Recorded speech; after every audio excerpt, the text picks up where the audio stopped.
North Yorkshire Police after the force was given information by officers working on Operation U-Tree.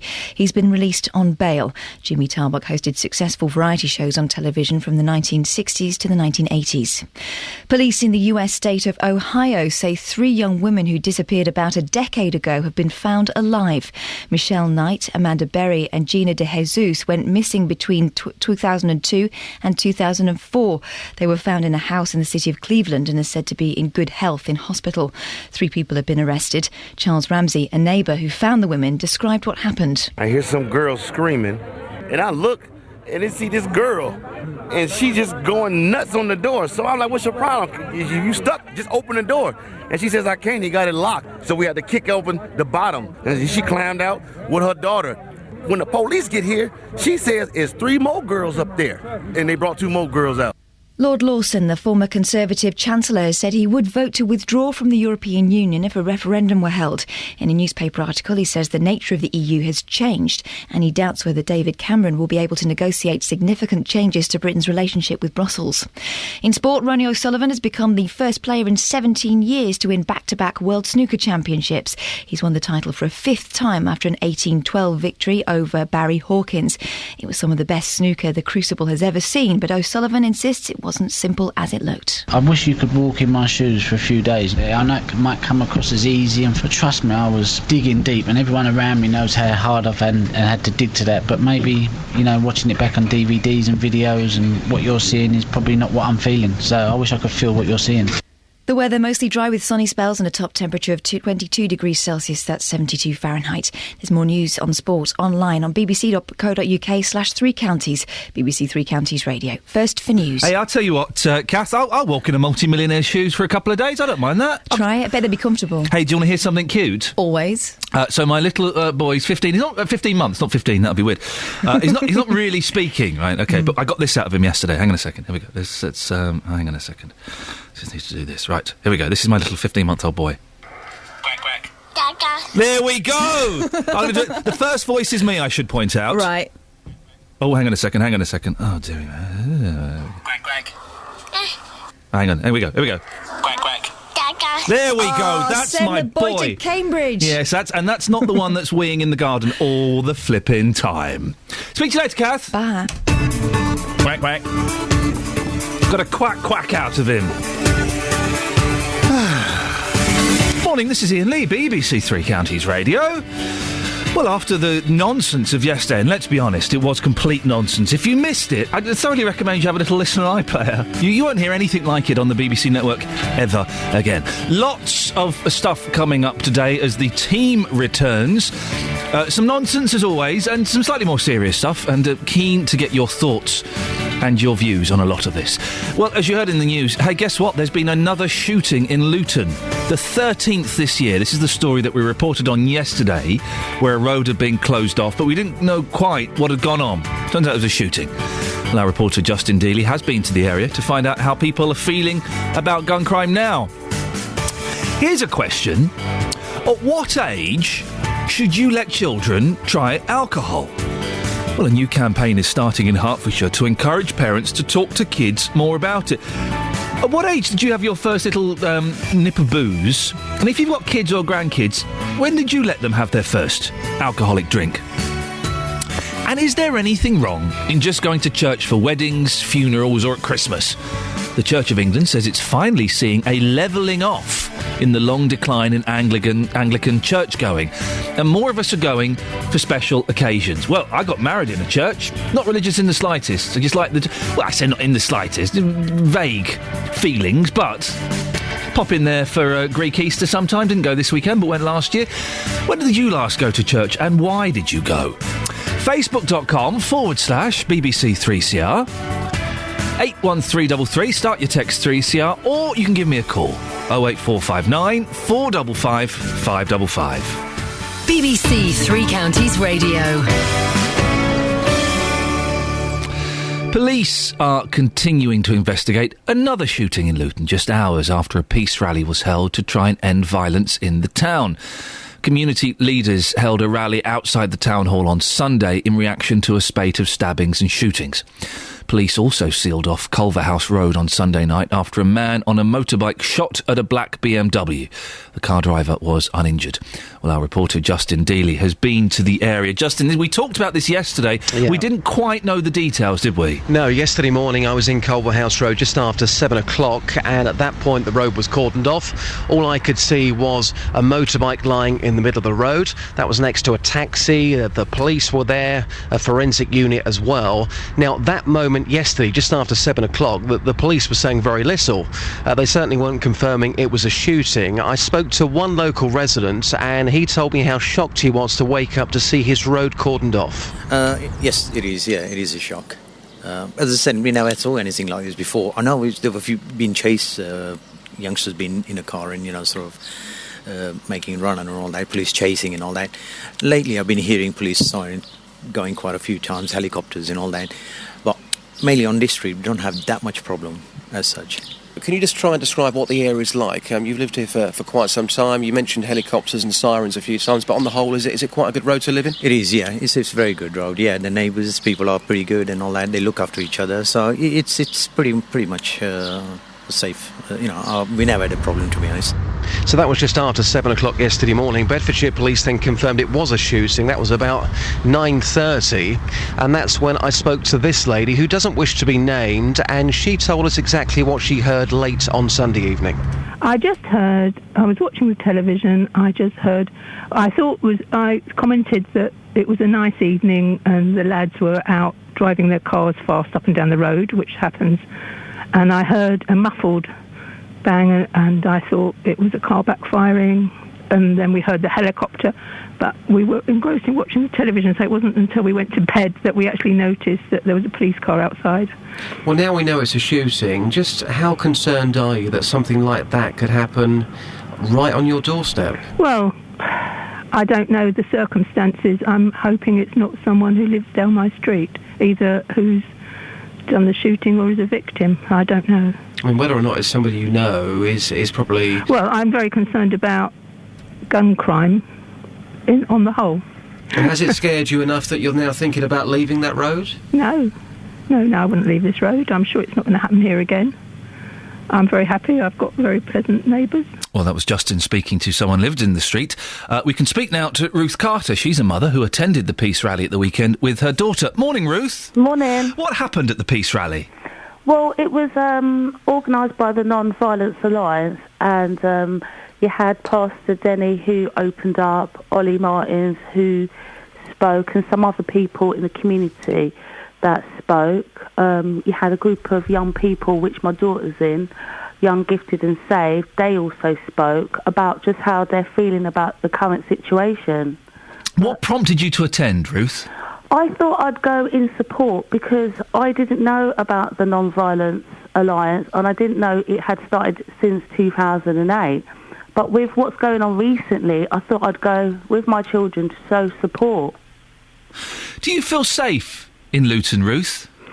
Yeah, I do. At the moment, I do. I still 13 gun crimes this year alone. It's terrible. And the thing is, I actually don't know what it's all about, and I don't even think they know what it's about, because it's not happened like this in 2012, and just all of a sudden this year this is happening. But I do want it to stop. Do you think... listen, I applaud the Peace Rally, and of course groups of people getting together to pass the message of peace is a great message. But do you think it will have any effect? I think it's just a start. Personally, I think the better effect would be for those that are involved in the gun crimes. They have families. It's their families that need to be doing the talking and that, and the community can support after the fact. But I think it needs to be happening within first. Do you think that... I just wonder how much their parents or their cousins or their brothers or their sisters know that they're up to. Do you think that the relatives and families of these idiots that are running around with guns and knives know what they're actually doing? I think some don't, and I think some do. And I think the ones that do should be able to speak to them, especially if it's your own child. They must come in your house at some point to have some conversation, even if it's to say, "Hi, son, how are you today? What are your plans for today?" Do you know what I mean? Just the basic simple conversations. But I do think that there are some that actually don't know because they're that divided from their own networks that they don't know what's going on. Someone gets caught with a gun, Ruth, or caught firing a gun in Luton. What should happen to them? They should suffer the consequences. Legal action should be taken. And the justice system should do the rest. Should we be a bit tougher on people that get caught with guns? Well, yeah, I think so. That's my just personal opinion. It's a crime. I think if it fits the bill, then they should be done accordingly for it. And finally, Ruth, how did it make you feel? The day of the peace rally in Luton, another gun crime. Yeah, no, that's just absolutely pathetic, really, personally. Because people are gathering because they're trying to show that enough is enough. That was the whole point of the rally. So, it obviously on that it was ignored. But I think it's a start in the right direction. I just don't know who is doing it and what the reasons are behind it. I think a lot of the people in the community would like to know what is actually really going on. Because of taxpayers, we're the ones that are having to live here, and they're the ones just running the street, running amok. Ruth, thank you very much indeed. Ruth Carter, who was a mother who attended the peace rally with her daughter. 08459 455 555 is the phone number. Do you feel safe living in Luton?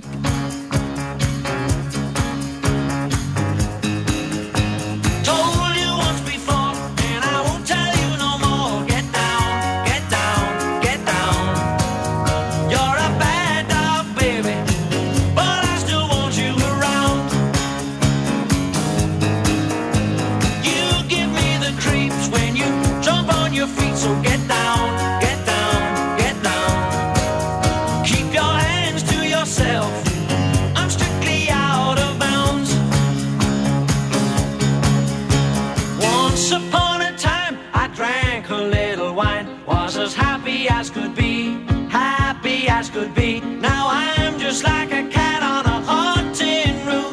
Baby, what do you think you're doing to me? Told you once before, and I won't tell you no more. So get down, get down, get down. You're a bad dog, baby, but I still want you around, around. I still want you around. Hey.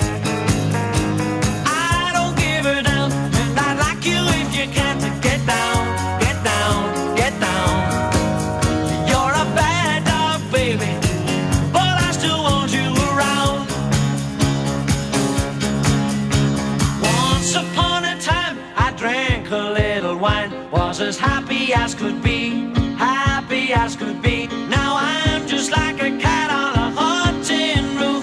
Baby, what do you think you're doing to me? Told you once before, and I won't tell you no more. So get down, get down, get down. You're a bad dog, baby, but I still want you around, around. I still want you around.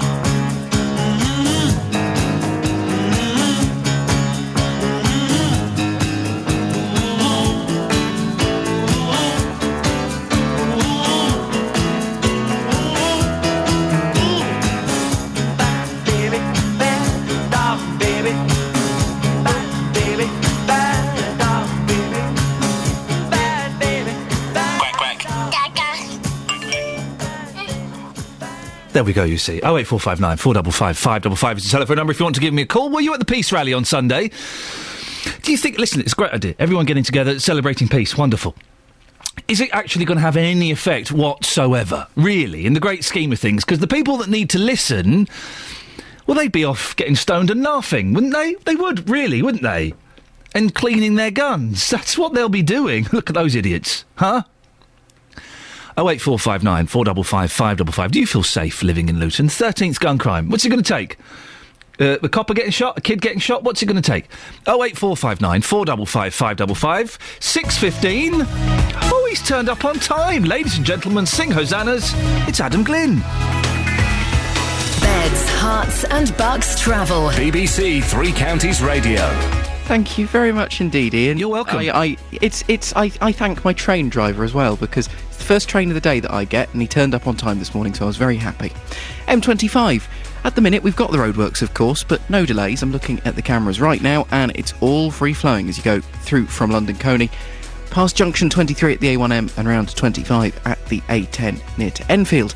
We're looking pretty good at the minute in Dunstable as well. No A5 delays as yet this morning. Milton Keynes is looking clear. M1's fine on the cameras also. Roadworks not causing delays in Buckingham, it would seem, but we have got 2 sets of temporary traffic lights. The total roundabout, one on the A413 and one on the A421. Speaking of the trains, looking at the departure boards so far this morning, everything's running to time. Adam Glynn, BBC Three Counties Radio. Thank you very much, Adam. Right, 6:16, it's where are we now? Tuesday, the 7th of May. I'm Iain Lee, and these are your headlines on BBC Three Counties Radio. Police in Luton have launched an investigation after shots were fired at a car on Sunday night. A teenager has been charged with attempted murder after a man was hit by a car in Rickmansworth. In sport, Ronnie O'Sullivan has become the first player in 17 years to win back-to-back World Snooker Championships. The weather today for Beds, Herts and Bucks, mostly dry with sunny spells and a top temperature of 22 degrees. Coming up before 6:30, at what age should you let children try alcohol? Well, a new campaign is starting in Hertfordshire to encourage parents to talk to kids more about it. When did you have your first drink, and what age did you let your kids have their first drink? 08459 455 555. BBC Three Counties Radio.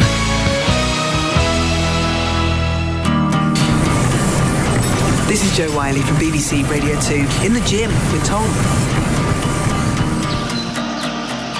I'm BBC Radio 6 Music, Steve Lamack, in the garden with Tina. Take BBC Radio with you whenever and wherever you go with BBC iPlayer Radio. Victoria Derbyshire from BBC Radio 5 Live with Ravinda on the way to work. You can listen on your computer, tablet and mobile, or download the BBC iPlayer Radio app. To start your BBC iPlayer radio journey, go to bbc.co.uk/Three Counties Radio. I think I had my first boozy drink. I seem to remember being about 6 or 7 and having a sip of my dad's beer and not particularly enjoying it.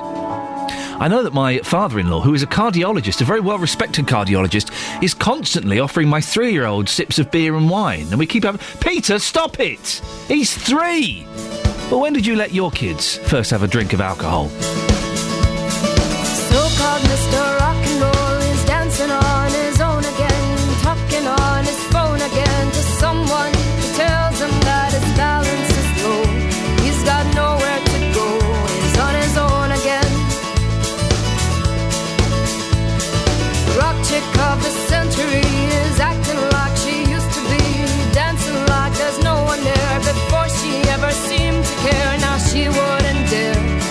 It's so rock and roll to be alone.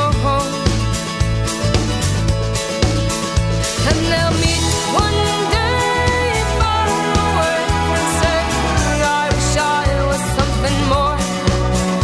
And they'll meet one day far away and say, I wish I knew you, I wish I knew you before.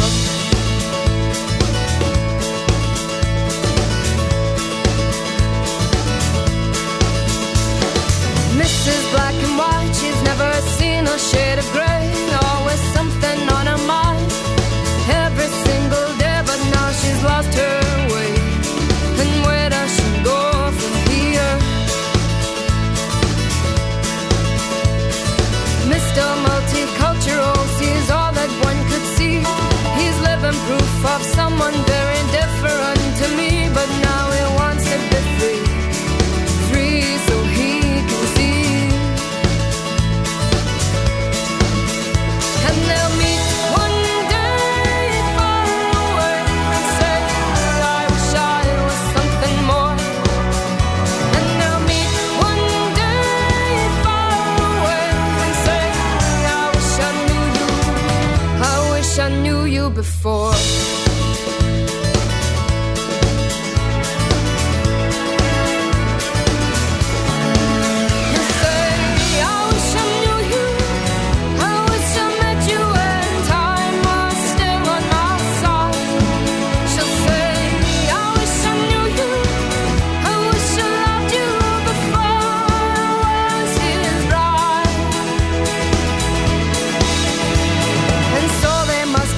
Too many more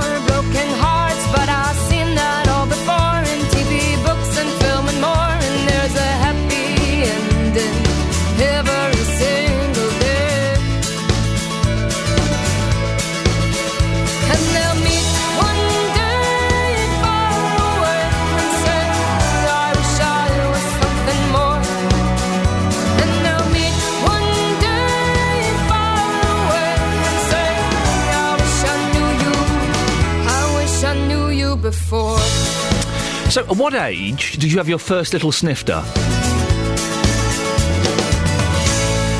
I seem to remember having my first little sip of beer about 6 or 7 years old, not particularly liking it. I also used to have proper lager shandies when I was about 7. Proper lager shandies, bit of lager and a load of lemonade. Well, when would you give it to your kids? 08459 455 555. Well, according to research, 80% of parents and carers would wait until their child was involved with alcohol before even bringing up the subject, and only 20% would do so beforehand. Hertfordshire's Alcohol Campaigns Group wants to encourage parents and carers to have the conversation. They say the best time to talk about it is between the ages of 8 and 12, when they're most likely to listen to an adult. Well, joining me now is Dr. James Nichols, Research Manager at Alcohol Research UK. They fund research into all aspects of alcohol-related harm. Good morning, Doctor. Good morning. How important is it to educate children about alcohol? I think it's very important, actually. One of the things that we need to recognise is that children are going to learn about alcohol sooner or later, and if they don't learn about it from their parents, they're going to learn about it from their friends, they're going to learn about it from social media, they're going to learn about it from other sources. So I think it's really important that parents get involved in that conversation. And at what age should we start that conversation? Well, I tend to agree with the report that you just cited, that although it may sound early, if you get kids when they're between the ages of 12, for a start, it's before they will have been too heavily influenced by other factors. Another thing that research tends to show is that the influence of parents on children around these issues does tend to diminish the older they get, which is kind of obvious in some ways. As kids become teenagers, they become more their own people. So speaking to them early, I think, is important, and acknowledging that it's there. I think one of the concerns that some parents have is if they start to raise this issue, it will trigger the thought in children's minds that this is something to do. But the fact is, children are conscious of alcohol from a pretty early age, and it's a good thing for parents to be part of that discussion. And what's the best way to bring up that conversation? Is it when, mum's having a glass of wine with her Sunday roast, or do you sit them down one evening? How do you do it?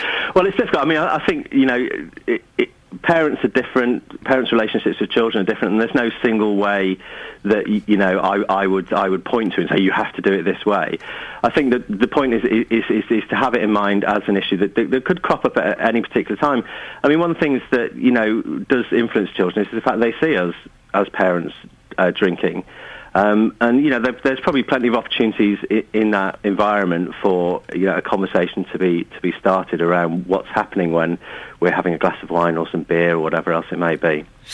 At what age as well do you think we should give kids their first drink? I'm sure I had my first sip of beer from my dad's glass when I was about 6 or 7 years old. Looking back, that seems ridiculously early. Well, it's a tricky one. I mean, I think I was probably 11 or 12, if I remember rightly, when I first had a drink. And I think that the problem is that the messages that parents get on this are very mixed. For a long time, we've had this idea that you kind of take this, supposedly continental approach of introducing kids to alcohol early. The more recent guidance from the chief medical officer has been to not give children any alcohol until they're 15. Ooh. Sorry. Well, there's obviously they'll be drunk by then, James. Well, this is the thing. There's obviously a difficulty there, which is, on the one hand, being the person who's around when a child has their first drink, which in many ways is sensible for a parent to be there, and avoiding getting them kind of drinking too early. Now, it's difficult for a parent, realistically, I think, in many ways, to say, well, you're not going to have any alcohol in the home until the age of 15, as you say, knowing what goes on outside of the home. So, I think one of the issues is that the government guidance on this needs to be a lot clearer. There needs to be a lot clearer about the research, and I think parents need a better steer on this, because I think, I was at a conference not that long ago with parents, and a lot of them were saying, we didn't know that we might not meant to give our children alcohol till they're 15. That's terrible. We've been giving them alcohol earlier. Now, they were feeling guilty, but part of the problem is not that they'd necessarily done anything wrong, but that there hasn't been enough of a discussion about what the right thing to do is. There's a report in, I think it's the Mail today, from psychologist Dr. Eric Sigman. He says that studies show that the earlier a child is introduced to drink, the greater their odds of becoming an alcoholic. That sounds a little bit pie in the sky to me. Well, some of the research suggests that the lower the age of a child's first drink, proportionately, the more likely they are to drink more frequently as they get older. Although some of the more recent research from America suggests that actually what you should be looking at is the age at which they first get drunk. And if a child gets drunk earlier, then they're more likely to drink more heavily. So again, there are some conflicting messages on this. We always cite the continent as having the right attitude to alcohol. They're a bit more relaxed. The kids have a glass of wine with their supper. Do they really get it so right over there, or is that a slight myth? It's a bit of a myth. I mean, I always kind of tend to take this myth on because I think it's a bit of an oversimplification. For a start, different countries in the continent have different drinking patterns, and they're not all the same. Secondly, there's been a rise in the kind of binge drinking amongst young people in France and other continental countries that we tend to have here for a long time. But the other issue is that in in countries like France, until relatively recently, their overall levels of consumption were considerably higher than ours have been in Britain, and a lot of the alcohol-related harms that have been associated with that have been higher as well. So if you think about health issues, then continental drinking isn't so ideal because the overall amounts tend to be higher. But on the other hand, we do certainly have it in Britain a long history of accepting drunkenness and of that kind of binge drinking style being more complex, and I think what we want to aim for is something in the middle. I think what we want to avoid, and this has been something that I think has been an issue recently, is on the one hand we take on a more continental approach of drinking more regularly, but we still like to get drunk, and I think if you combine those two things, there is a bit of a problem. James, thanks very much. That's Dr. James Nichols, who's a research manager at Alcohol Research UK. When did you have your first drink? Dear listener, 08459 455 555. And at what age would you let your kids have a little taste of alcohol? It's funny, the reason I was laughing when James says, one theory would suggest that we should let children have their first drink at 15. I remember being sat in a field in Upton Park in Slough, off my nut on a bottle of Thunderbird at the age of 15. Oh, it was horrible. I didn't really... Because a lot of my friends were drinking 13, 14. You talk about binge drinking now. A lot of my friends were drinking at 13, 14. I didn't really drink until 15. And boy, when I did I embrace it? Yes, 15, sat in Upton Park, bottle of Thunderbird, thinking, well, I've discovered the meaning of life. So I think it's a little bit late then. 08459 455 555 is the phone number. Right, 6:29, let's go to a man who's never touched a drink in his life, Adam Glynn. Beds, hearts and bucks travel. BBC Three Counties Radio. I took the pledge is how they used to describe it, I think. It's doing pretty decently out there on the roads at the minute. I'm just looking at the M1 on the cameras. As you go past Junction 9 on the London-bound side, it is a little bit slow, but nothing you could call a queue quite yet. It is all at least moving. M25, it's very much the same picture. Not too much traffic anywhere just yet, and the bits that are starting to look busier, they're not really queues because everything is still moving and moving at good speed. Going into Heathrow Airport, maybe a little bit busier on the Spur Road into Terminal 5 if anyone's headed that way this morning. Generally, we're doing fine on the trains as well. I have spotted a couple of cancellations on the departure boards. Looking at Hertford North, there was service coming through towards Stevenage at 7:10. That's been cancelled because a member of the train crew has been, unfortunately, misplaced. And going down toward London, Stevenage to Moorgate service at 7:50 has been cancelled for the same reason. Adam Glynn, BBC Three Counties Radio. Thank you, Adam. 6:30 News and Sport now with Catherine Boyle. Getting beds, hearts and bugs talking. This is BBC Three Counties Radio. Good morning. The headlines. Police in Luton have launched an investigation after shots were fired at a car on Sunday night. A teenager's been charged with attempted murder after a man was hit by a car in Rickmansworth. And the comedian Jimmy Tarbuck has been arrested over an allegation of child sex abuse dating back to the 1970s. Beds, hearts and bucks sport. BBC Three Counties Radio. Ronnie O'Sullivan has become the first player in 17 years to win back-to-back World Snooker Championships. He's won the title for a fifth time after an 18-12 win over Barry Hawkins, as Philip Studd reports. O'Sullivan's skills never cease to amaze. To have retained the title for the first time a year after he became the oldest world champion since Ray Reardon, to have done it following 12 months on the sidelines, and to have pulled it off in such style takes some believing. O'Sullivan never lost a session, Whenever an opponent produced something good, he came up with something better. It takes two to make a great final, and this was one of the best in living memory. Barry Hawkins' form was a revelation. He couldn't have played much better, but he had the misfortune to be facing surely the greatest snooker player the game has ever seen. In the Premier League, Sunderland came from behind with 10 men to draw 1-1 against Stoke City in the Premier League. The point takes Sunderland up to 2 places to 15th above Newcastle and Norwich. Manager Paolo Di Canio thought his side deserved more. In the second half, there was only one team, in my opinion. I don't want to exaggerate, but I think we fully deserve not only the point, probably more from this game. I'm very pleased because obviously after the sending off, we were in trouble. Tonight, both FA Cup finalists are in league action, with Manchester City hosting West Brom and Wigan at home to Swansea. Both of those games kick off at 7:45. City manager Roberto Mancini can afford to rotate his squad ahead of the Wembley showpiece, but Wigan boss Roberto Martinez is expected to field his strongest side, as victory in his 150th game in charge will lift them out of the relegation zone.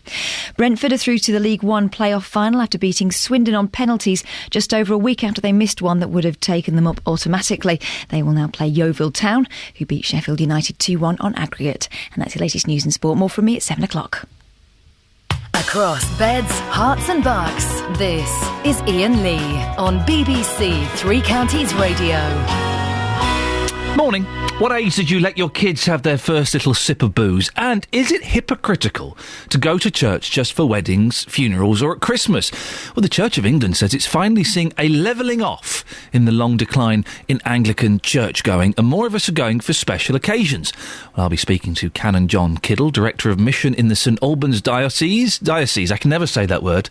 How do I say diocese? Diocese. Is that right? Correct. It sounds wrong in my head now. Diocese, correct. Diocese. Yes. Sounds wrong. Another word I can't say is analyst. Analyst. Analyst. OK, well, we'll be speaking to Canon John Kiddle a bit later on. He's from St Albans. Oh, dear. 08459 455 555.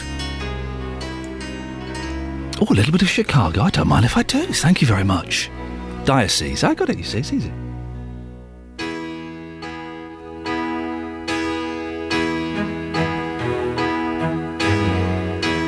Everybody needs a little time away, I heard her say, from each other. Even lovers need a holiday, far away from each other. Oh, now it's hard for me to say I'm sorry. I just want you to stay. After all that we've been through, I will make it up to you. I promise to. And after all that's been said and done, you're just a part of me I can't let go.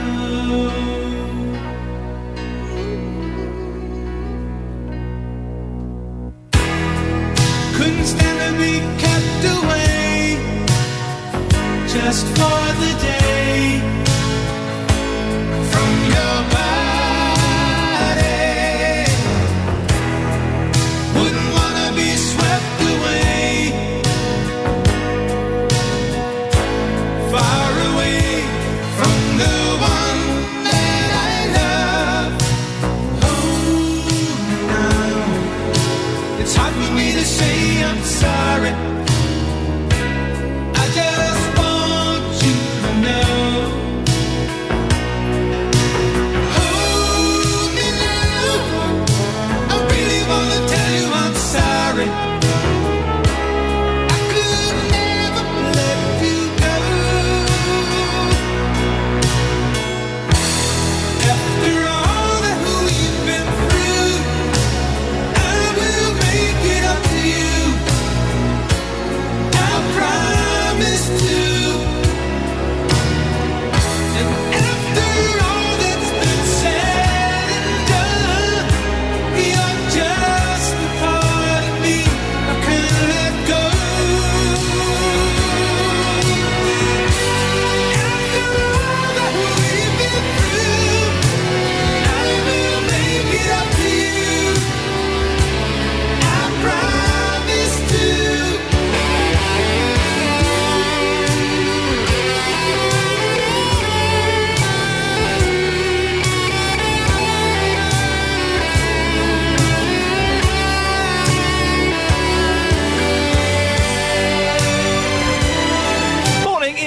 BBC Three Counties Radio, Chicago. Hard to say I'm sorry.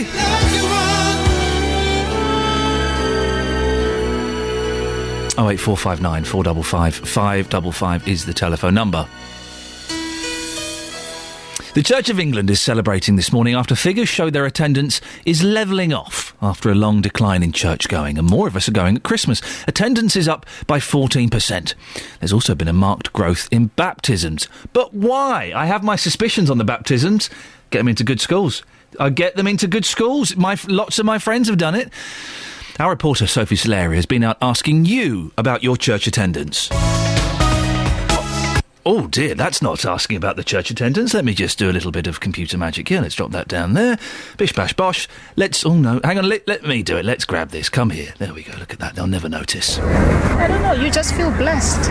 I just feel blessed, and I feel forgiven on anything, bad things I've done. You just feel like, oh, I've been forgiven, sort of. And it's kind of a tradition as well. You know, that's how I grew up.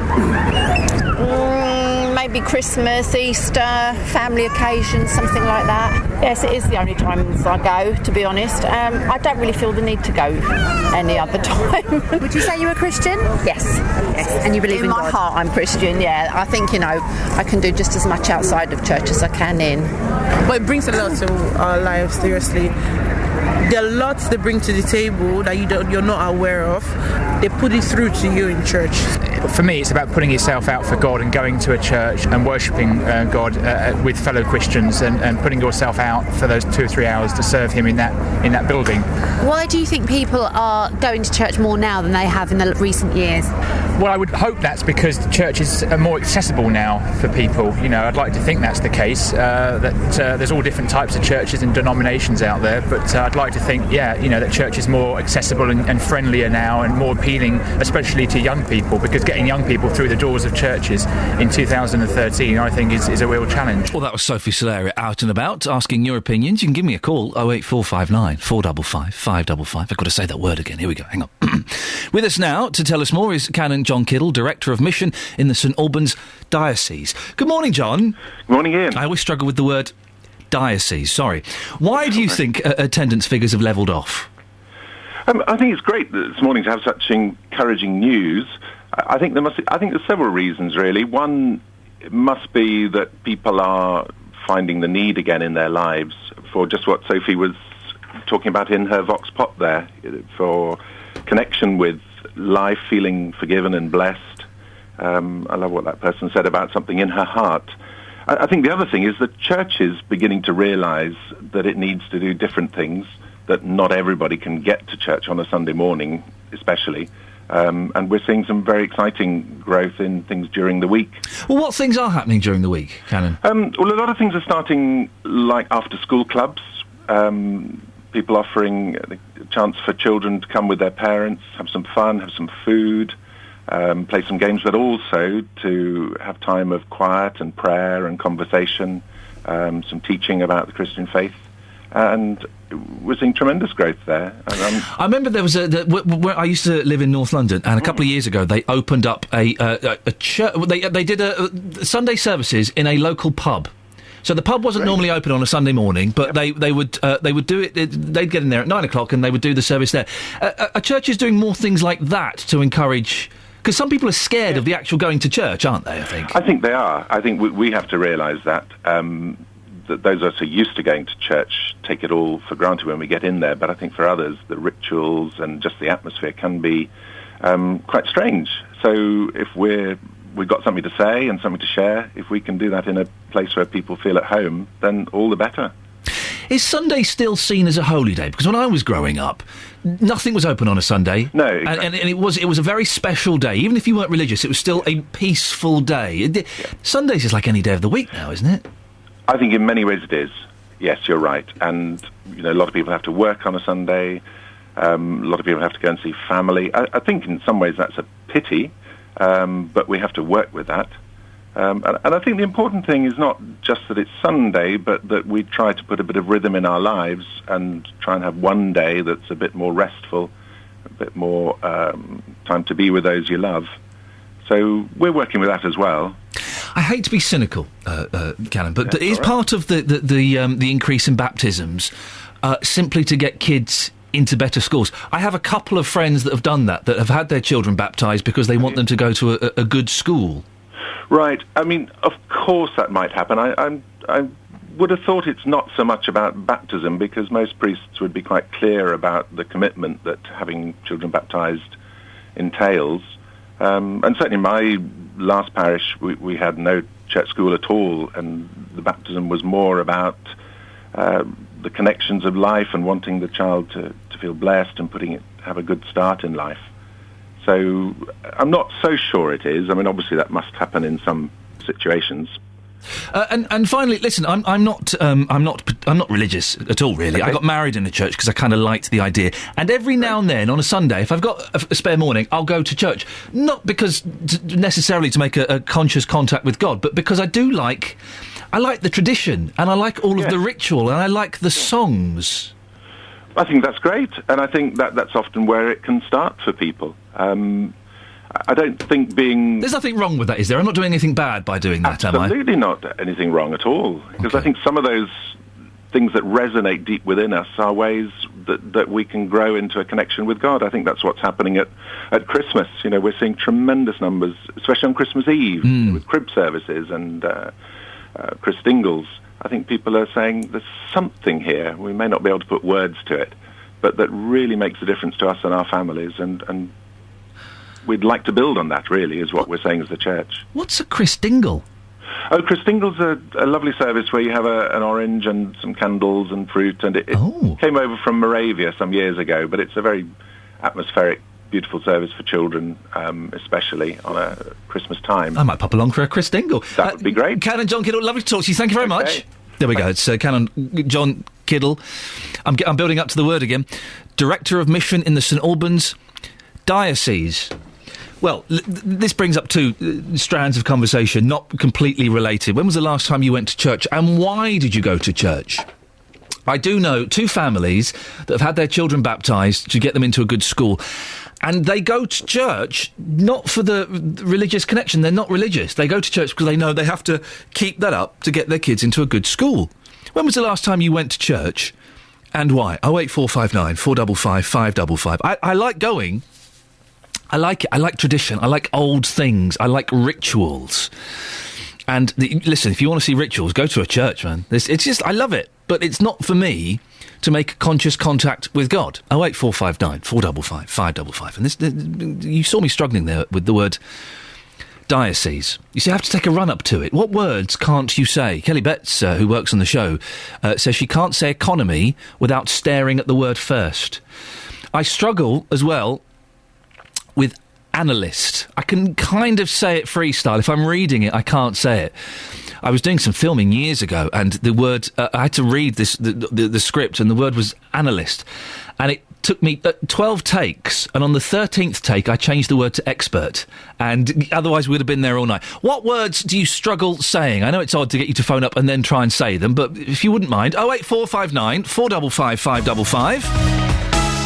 Adam Glynn struggles to say the word no. I don't know what that means. It sounds rude. I do apologise. Beds, hearts and bucks travel. BBC Three Counties Radio.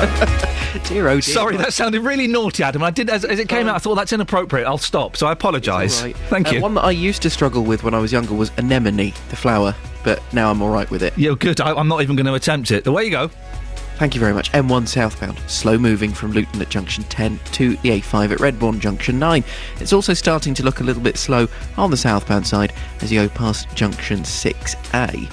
Looking at the M25, fair bit of traffic now, anti-clockwise past the M1 junction at 21. Also heavy from Maple Cross to the M40 junction 17 to 16, but the M40 itself not busy yet this morning. And on the trains, thankfully, it's all looking pretty decent. No major problems or delays. We've still got those couple of cancellations through Hertford North, I'm afraid. The 710 to Stevenage and the 750 to Moorgate, but everything else looking good. Adam Glynn, BBC Three Counties Radio. Thank you, Adam, and again, apologies for any offence I may have caused by that flippant comment. Sometimes words just come out and I'm not thinking what I'm saying. Right, it's 6:46. It's Tuesday, excuse me, the 7th of May. I'm Iain Lee, and these are your headlines on BBC Three Counties Radio. Police in Luton have launched an investigation after shots were fired at a car on Sunday night. A teenager has been charged with attempted murder after a man was hit by a car in Rickmansworth. In sport, Ronnie O'Sullivan has become the first player in 17 years to win back-to-back World Snooker Championships.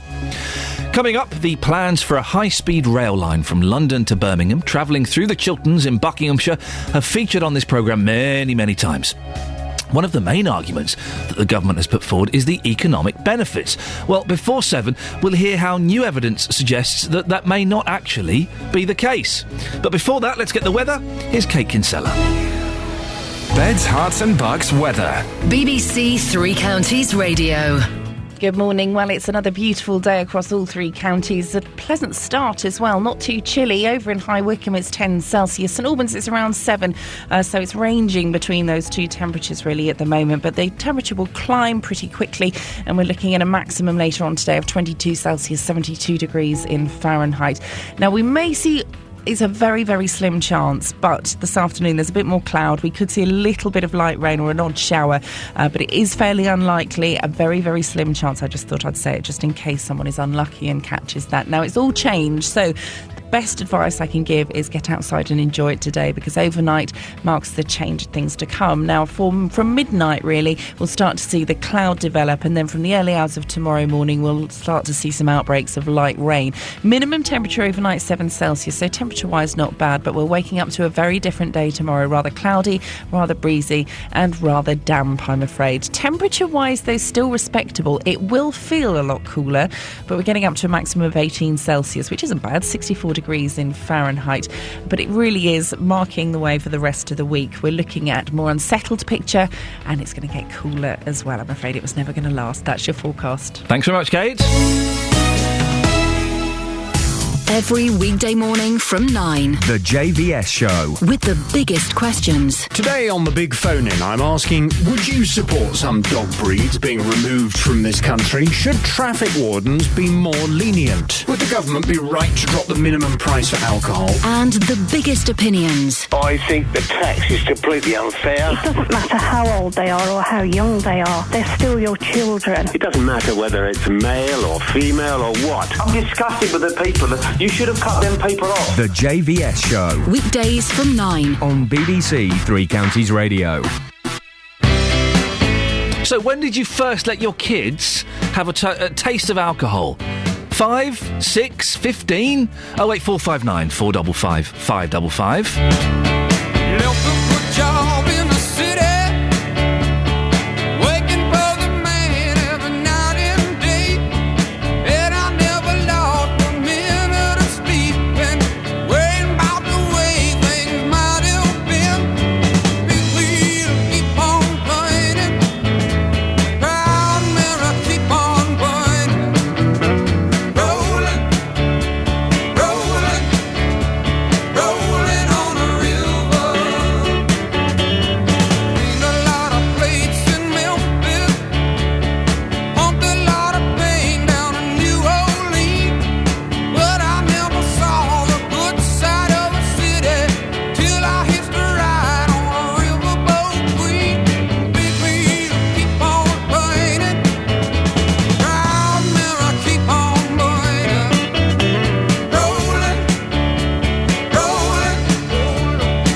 morning, Iain Lee, BBC Three Counties Radio. Now, the plans for a high-speed rail line from London to Birmingham, travelling through the Chilterns in Buckinghamshire, featured on this show many, many times for obvious reasons. Lots of you very upset by the effect it could have on your homes or your businesses. Some of you think it's a cracking idea. Well, one of the main arguments that the government has put forward in favour of the line is the economic benefits. But now BBC's Newsnight programme has evidence that challenges that view. The reporter on tonight's programme is David Grossman. He's on the line now. Good morning, David. Good morning, Ian. David, you've looked at the situation in Spain as an example of where a high-speed line was set up in the 90s. What did you find? Well, let me explain. Firstly, the reasons that they came up with for high-speed rail were threefold. Firstly, it was the big economic gain for the whole country. The second was whether the capacity to move people up and down the country, we needed that line. And the third reason, though, was about regional rebalance. You hear Nick Clegg talking about this all the time, every time he's questioned about the subject of this £34 billion railway line. Also, the Prime Minister as well. You know, we need to rebalance the country away from the overheated, rich south towards the north. Now, in Spain, the geography is reversed a bit. You have a rich north and a capital, Madrid, and they wanted to spread the wealth away from Madrid to Seville in the south. And they built their line in 1992. However, the results have been very mixed, if not negative. What's happened is it seems to have increased the gravitational pull, if you like, of Madrid to the detriment of Seville. Oh. So where it's supposed to be helping out a slightly poorer region, it's had the opposite effect. Exactly, and if you think about it for a bit, you could see the mechanism by which this may happen. If, for example, you're in the UK and you have an office in Manchester and you have an office in London, and suddenly London and Manchester are just an hour apart, you might think to yourself, well, we could probably do without one of those offices. We can put people on a train and get them up there to meet clients or whatever it is they do. Now, which office are you going to close? In the Madrid-Seville example, it was the Seville office that took a hit. There's another mechanism as well that we found was going on, which is that if suddenly two cities who have been well separated by distance are a long way apart, are a lot closer together, I should say, they're actually in competition with each other. One can take business away from the other. Now, which is going to be the most leanest, the most geared towards foreign markets, the most highly skilled in terms of its technology? And the answer, sometimes or more often than not, is the firm in the capital, and that tends to take business away from the provincial or regional cities. And one more thing I should say about this, which is in Spain, where we were looking, the distances that people had to travel were bigger, and also the time it took them before high-speed rail was very long. In the case of Seville, it was like 7.5 hours on the pre-high-speed train. In Britain, we're not looking at anything like, and now it's 2.25 hours, so we're not looking like anything like that sort of gain for places like Manchester and Birmingham from high-speed rail in the UK in terms of time saved. So the effect will be even less. Perhaps. We've been told as well about the benefits of there being fewer cars on the road. Did you discover anything about this?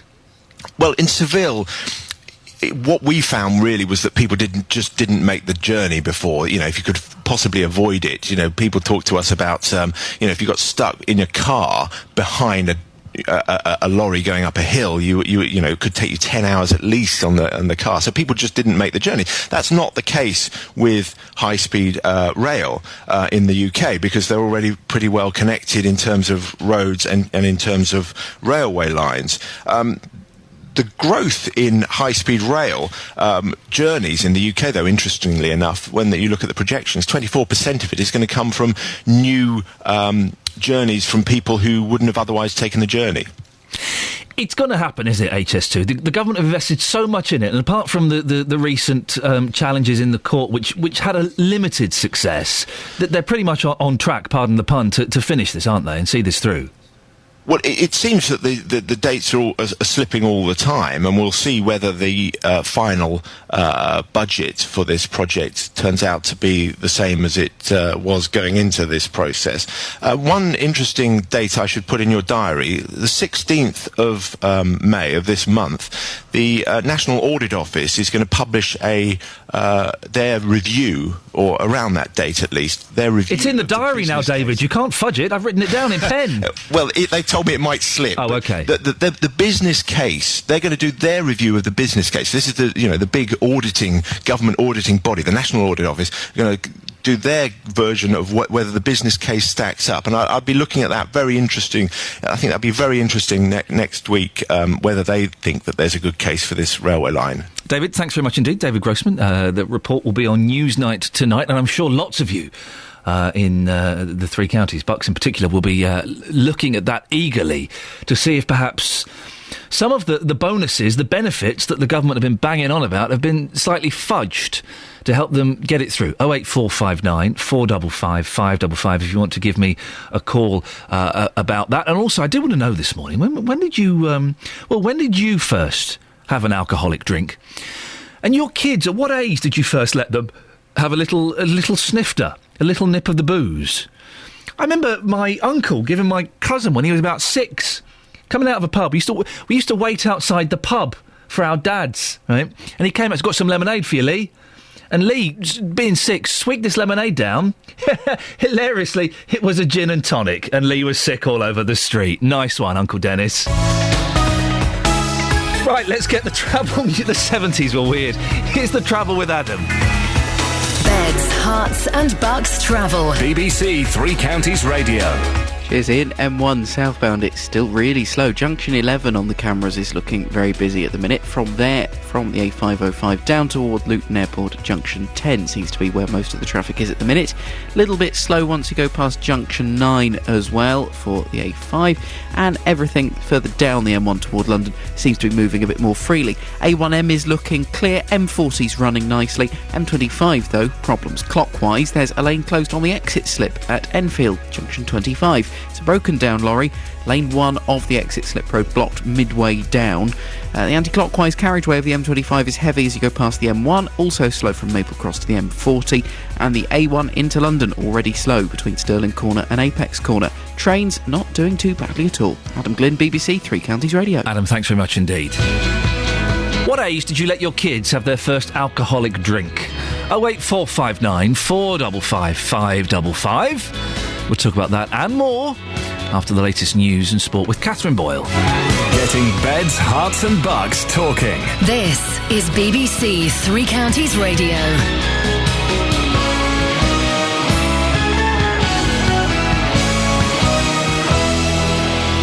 Good morning, it's 7 o'clock. The headlines: shots fired in Luton, Jimmy Tarbuck arrested, and victory for reluctant O'Sullivan. BBC Three Counties Radio. Luton police are appealing for witnesses to the 13th gun-related incident in the town this year.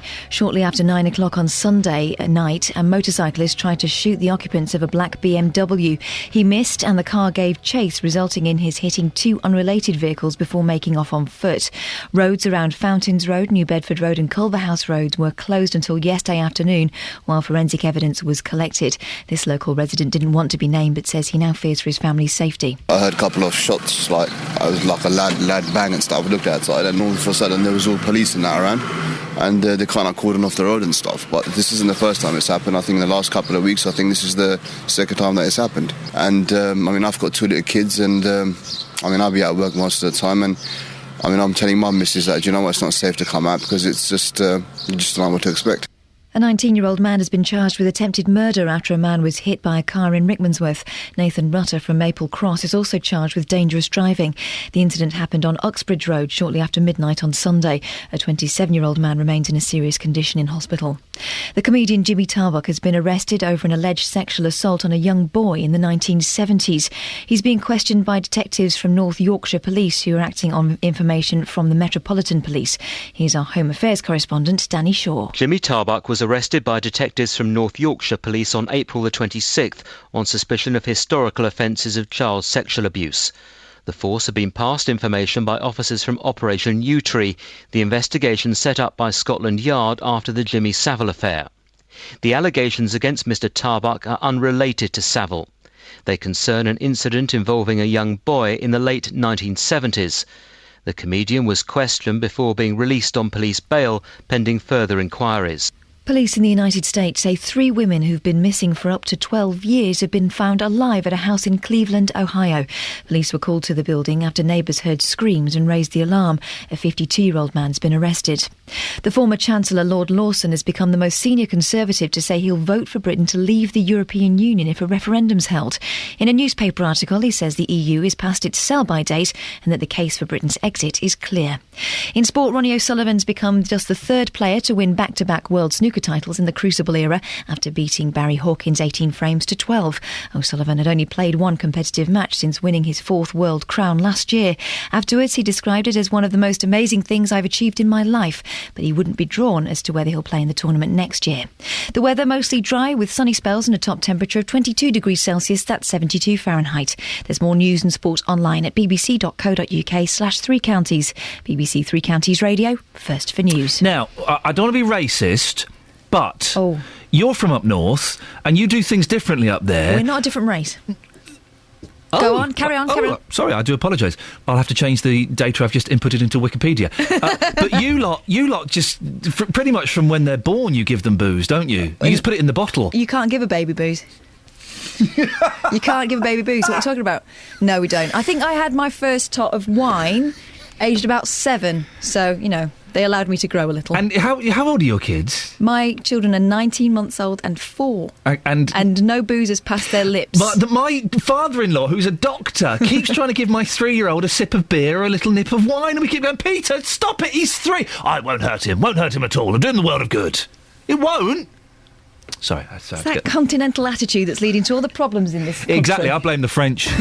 Blame the French and the doctors. It's their fault. You can't give a baby booze, she's right. You can't.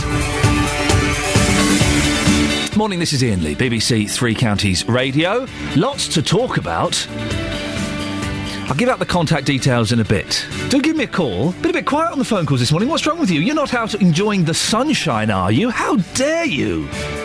How dare you? Well, if you are out in the garden at 7 o'clock in the morning, make sure you've got a tranny with you. Have a little listen on a tranny and give me a phone call, please. I'll give out the phone number in just a second. Lots of things to talk about, some serious, some not quite so serious. Well, one of the serious things is there has been another shooting in Luton. It's the 13th, this year. Well, our reporter Justin Dealey has been to the area to find out how people are feeling about gun crime. You heard me ask Kath there, what age should you let your children try alcohol? A new campaign is starting in Hertfordshire to encourage parents to talk to kids more about it.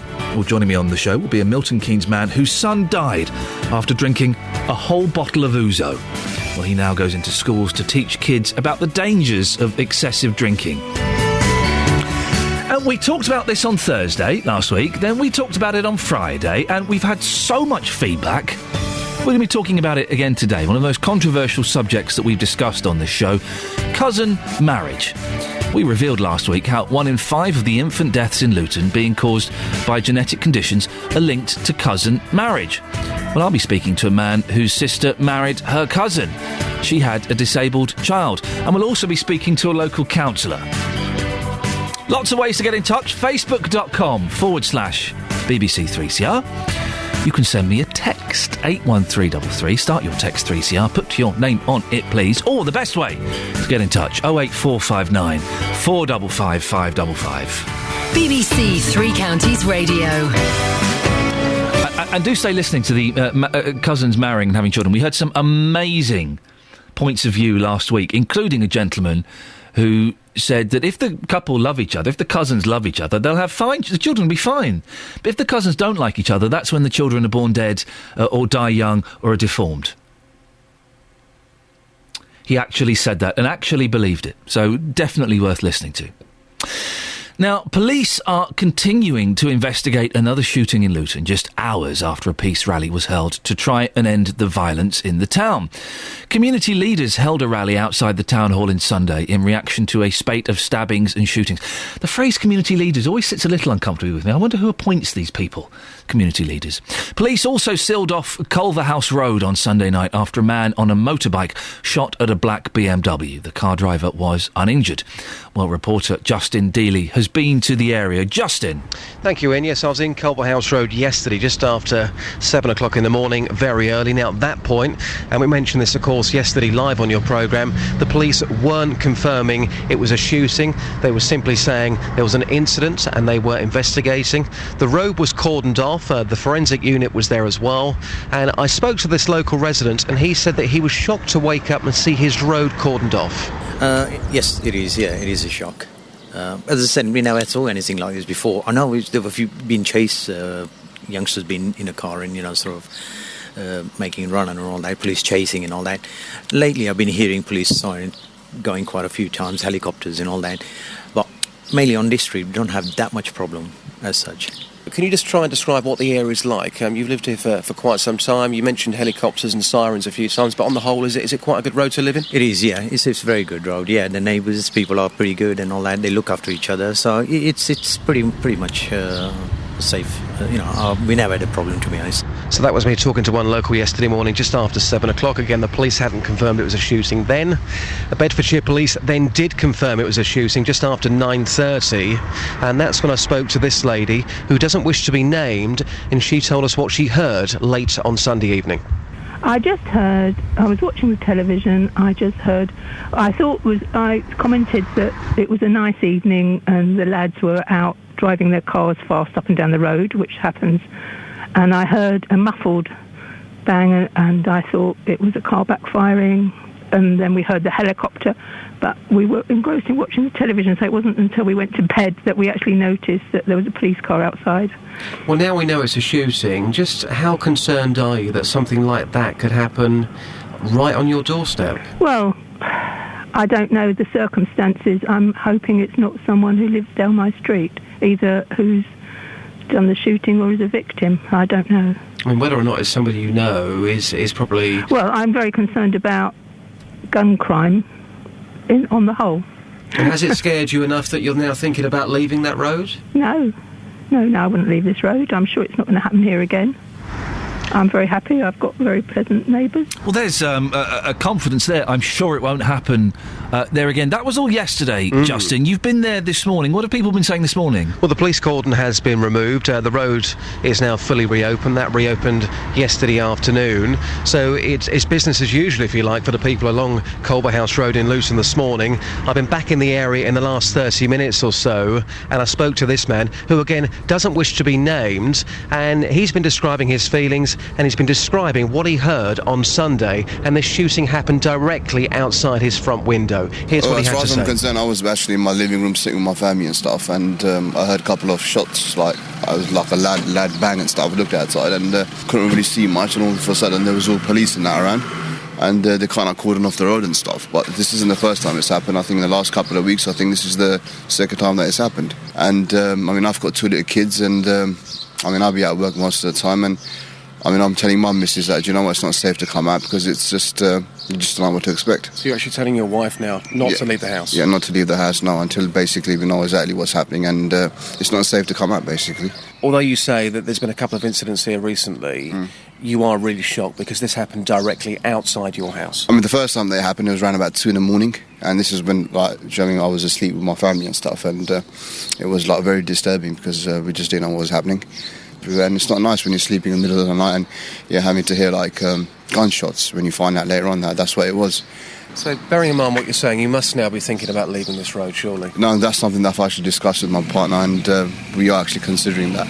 It's because this used to be a very good area, but it's not even that. Once the incident happens and it's all kind of the dust has settled and stuff, it's just that you still get crowds of guys that just stick around, and it's like a traffic jam. You get cars constantly just driving up and down, and it's not pleasant anymore. It's not the kind of environment that you want to bring up your family, It's the 13th shooting in Luton this year. Just lastly, do you think it's too late now for Luton to turn itself around, bearing in mind it's the 13th this year alone?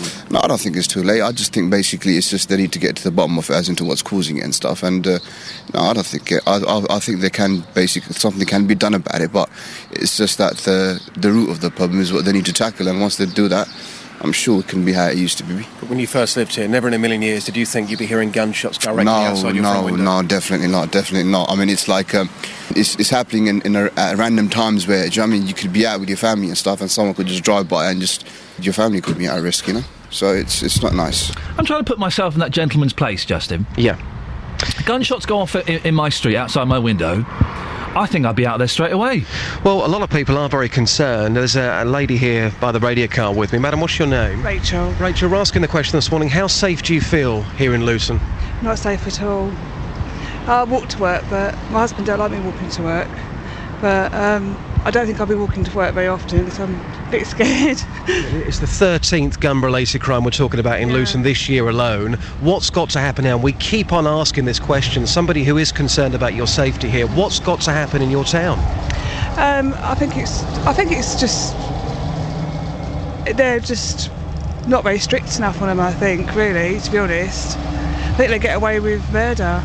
Well, yeah, quite literally. Yeah, in some literally. cases. Yeah. So clearly, as somebody who lives in Luton, you're very, very concerned. You want the police to be doing more. You're now even thinking about not walking to work. You're that concerned about your safety. That's it. I don't know. I think they're just too soft on them when they do catch them. I think they get away with everything. Rachel, I appreciate your time. Thank you. That was Rachel joining us live, just walking past the radio car. But again, somebody there, we heard from the local residents in Colborough House Road. The shooting's happening right outside their window. They're saying it's not the first time. You've heard from Rachel there. And that's not a case of me, Ian, just pulling somebody who's got a controversial opinion. That's somebody who was literally walking past the radio car when we're doing a live piece. You've heard that directly live. That is somebody, again, who is now thinking about not walking to work because she feels scared. I'm bored of this now. I'm bored of doing gun crime in Luton. I'm bored of it. We do it every week. And the Ollie Martins and the police say, there's no gangs. Don't worry, everything's fine. It's no worse than other places. Actually, if you hear people like that, it is worse than other places. What they need to do, okay? Roadblocks, stop and search. Have a month of intensive random roadblocks and stop and search as many people as they can. Get the police out on the streets. Get them stopping kids. Get them stopping younger people. Get them pulling cars over, searching in the boots, searching in the glove compartments, and if they don't catch anybody, it's certainly going to put the frighteners up people. Well, these, of course, these are not new police techniques. You wouldn't think this was rocket science. I mean, years ago, when I was doing stories like this in Luton, I actually saw somebody who was driving around in Luton, this is Marsh Farm we're talking about here, with a bulletproof vest in the back of their car. I kid you not. What? So, yeah, absolutely. So these stories are not something new, but, of course, the figures speak for themselves. The 13th gun-related crime this year. People are clearly concerned in Luton. What I'm going to do for the next 45 minutes or so, Ian, I'll talk to people in Luton and ask them the direct question, how safe do you feel living in your town? Justin Daly, thank you very much indeed. Are we speaking to the police a little bit later on, producer Laura? Have we managed to get hold of them or not? Yeah, we put a bid in yesterday to have a chat with the police. They were hoping to come back to us before 9 o'clock this morning. We're just chasing that up. Oh, that's nice of them. OK, let's chase that up. Because surely 13 gun crimes this year, right? I'm not, particularly a fascist or anything, but Luton needs at least a month of kind of a clampdown. Random roadblocks, random stop and search of cars and young people walking around, whatever colour, whatever ethnicity, whatever. All of them, because it doesn't seem to be necessarily dictated by colour or anything like that. You might catch a few kids, brilliant, lock them up, chuck away the key for a long time, and if you don't, it might scare them a bit to realise that the police are taking this seriously. People are getting shot, and it would appear that very little is being done. Oh, well, we had the councillor on last week, didn't we? Ollie Martins, second in command. Well, we've handed out press releases. Whoop-de-doo, what's that going to do? Hey, guys, listen, let's get rid of our guns. They're handing out press releases. Yeah, they're serious about this stuff. No. Stop and search, lock them up. 08459 455 555. It makes sense, doesn't it? Right. Rant over. Travel News, Adam Glynn. Beds, Herts and Bucks travel. BBC Three Counties Radio. Deep breaths and relax. The A1. It's a little bit slow coming toward the Black Cat roundabout at the moment. Not looking too bad, but southbound expected to be a bit busy as you come towards the Great Barford bypass there. The M1 on the southbound side is particularly slow this morning. Speed sensors picking up delays now. Not a solid queue, but certainly all slow moving from junction 12 at Flitwick all the way down to 7 at Hemel Hempstead for the A414. A1M, meanwhile, looks busy between Hitchin and Stevenage, junctions 8 and 7, and the A5 in Dunstable starting to slow up between Church Street and Lynch Hill. Clockwise M25, we've still got a lane closed on the exit slip road at Enfield, junction 25. It's the A10 slip road, and you've got a broken down lorry there. It's about midway down the slip road, blocking lane 1. Anti-clockwise carriageway of the M25 is looking slow as you pass the M1 at junction 21, also between Maple Cross and the M40. And on the trains, all looking pretty good. Adam Glynn, BBC Three Counties Radio. Thank you, Adam. We always seem to go to Adam when either I'm angry or one of the callers is angry. I hope he doesn't take it personally. Right, 7:17, it's Tuesday, the 7th of May. I'm Iain Lee, and these are your headlines on BBC Three Counties Radio.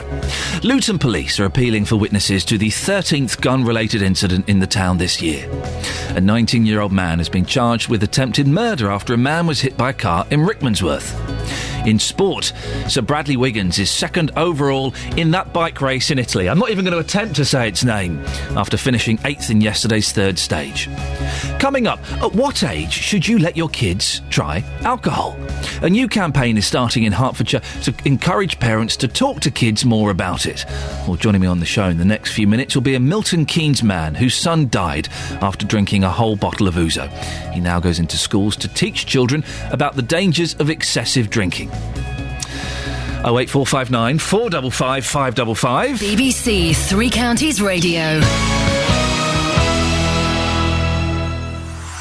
Every weekday from 3, Roberto Perrone with the best local news stories. I get to meet a lot of really interesting people with the most amazing stories. We feel as if we haven't been taken notice of. Yesterday we heard that the bank had gone, but today it's still there. The cat got delivered up in Kabul. You should be back in the UK in 2 months. With the best local talking points. Do some of the bakers have flapjack fights? No, of course not, Roberto. Well, not in our shops.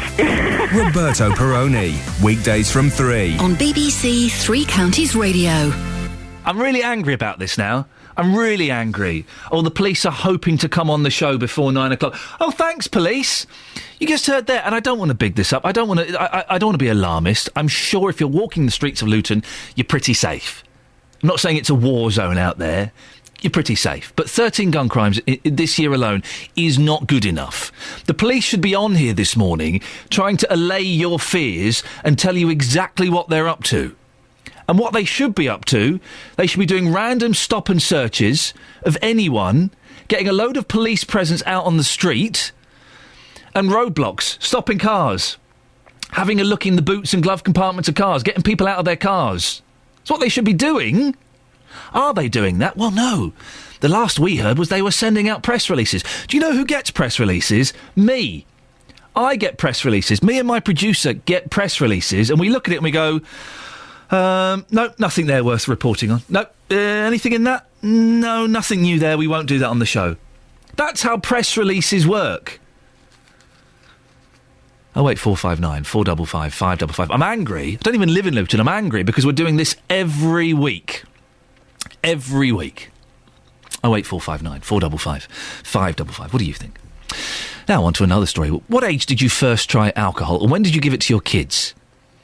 According to research, 80% of parents and carers would wait until their child was involved with alcohol before bringing up the subject, and only 20% would do so beforehand.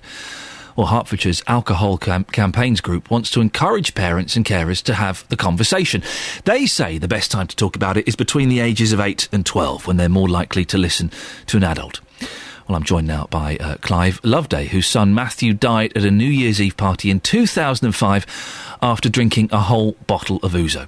Well, Clive now goes into schools to warn young people about the dangers of excessive drinking. Morning, Clive. Morning. Clive, how old was your son when he died? He was 19. And what happened? How did you find out about it? And what do you know about that night? We had a hell of a shock to the family. I mean, couldn't believe it. We thought that because it was New Year's Eve, somebody was having a practical joke, you know. Just unbelievable, really. I mean, he went to a New Year's Eve party, which we knew was going ahead. I did tell him to sort of go steady with the drink because, you know, at that age, they tend to drink, you know, more, especially at parties. With peer pressure. The party went on, they had some lager in the evening, and then got involved with the drinking game with the bottle of ouzo. And even though he was quite a big lad, it was just too much for his body to take. And it it depressed his brain, believe it or not. The actual alcohol depressed his brain, which actually shut down his respiratory system. I didn't know that myself until the medical people told us. And Clive, the power of alcohol could actually do that to a young person. And Clive, if it's not too painful, and if I ask anything you don't want to answer, then tell me to get lost, of course. How did you find out that Matthew had passed away? Well, we were actually phoned up by the hospital staff at the Milton Keynes General Hospital. Just an ordinary phone call. I think that the police were trying to get hold of us on the landline, but we was out ourselves at the time.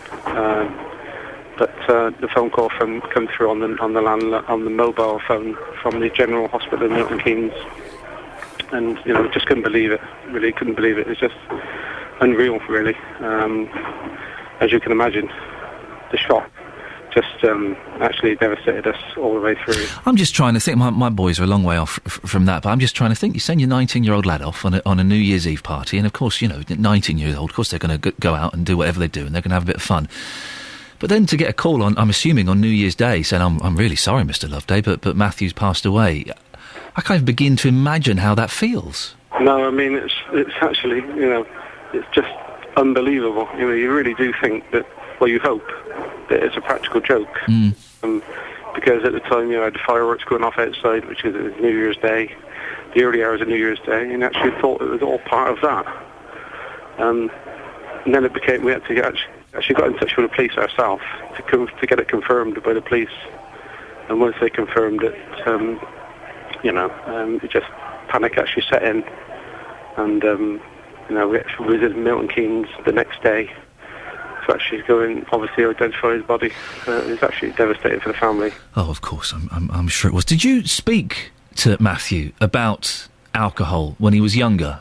Obviously as you get older, I would just say things like, go steady with the alcohol, go steady with the drink, because you knew that they drank more than they were sort of actually can handle, And that, in some ways, Clive, that more of an educational programme.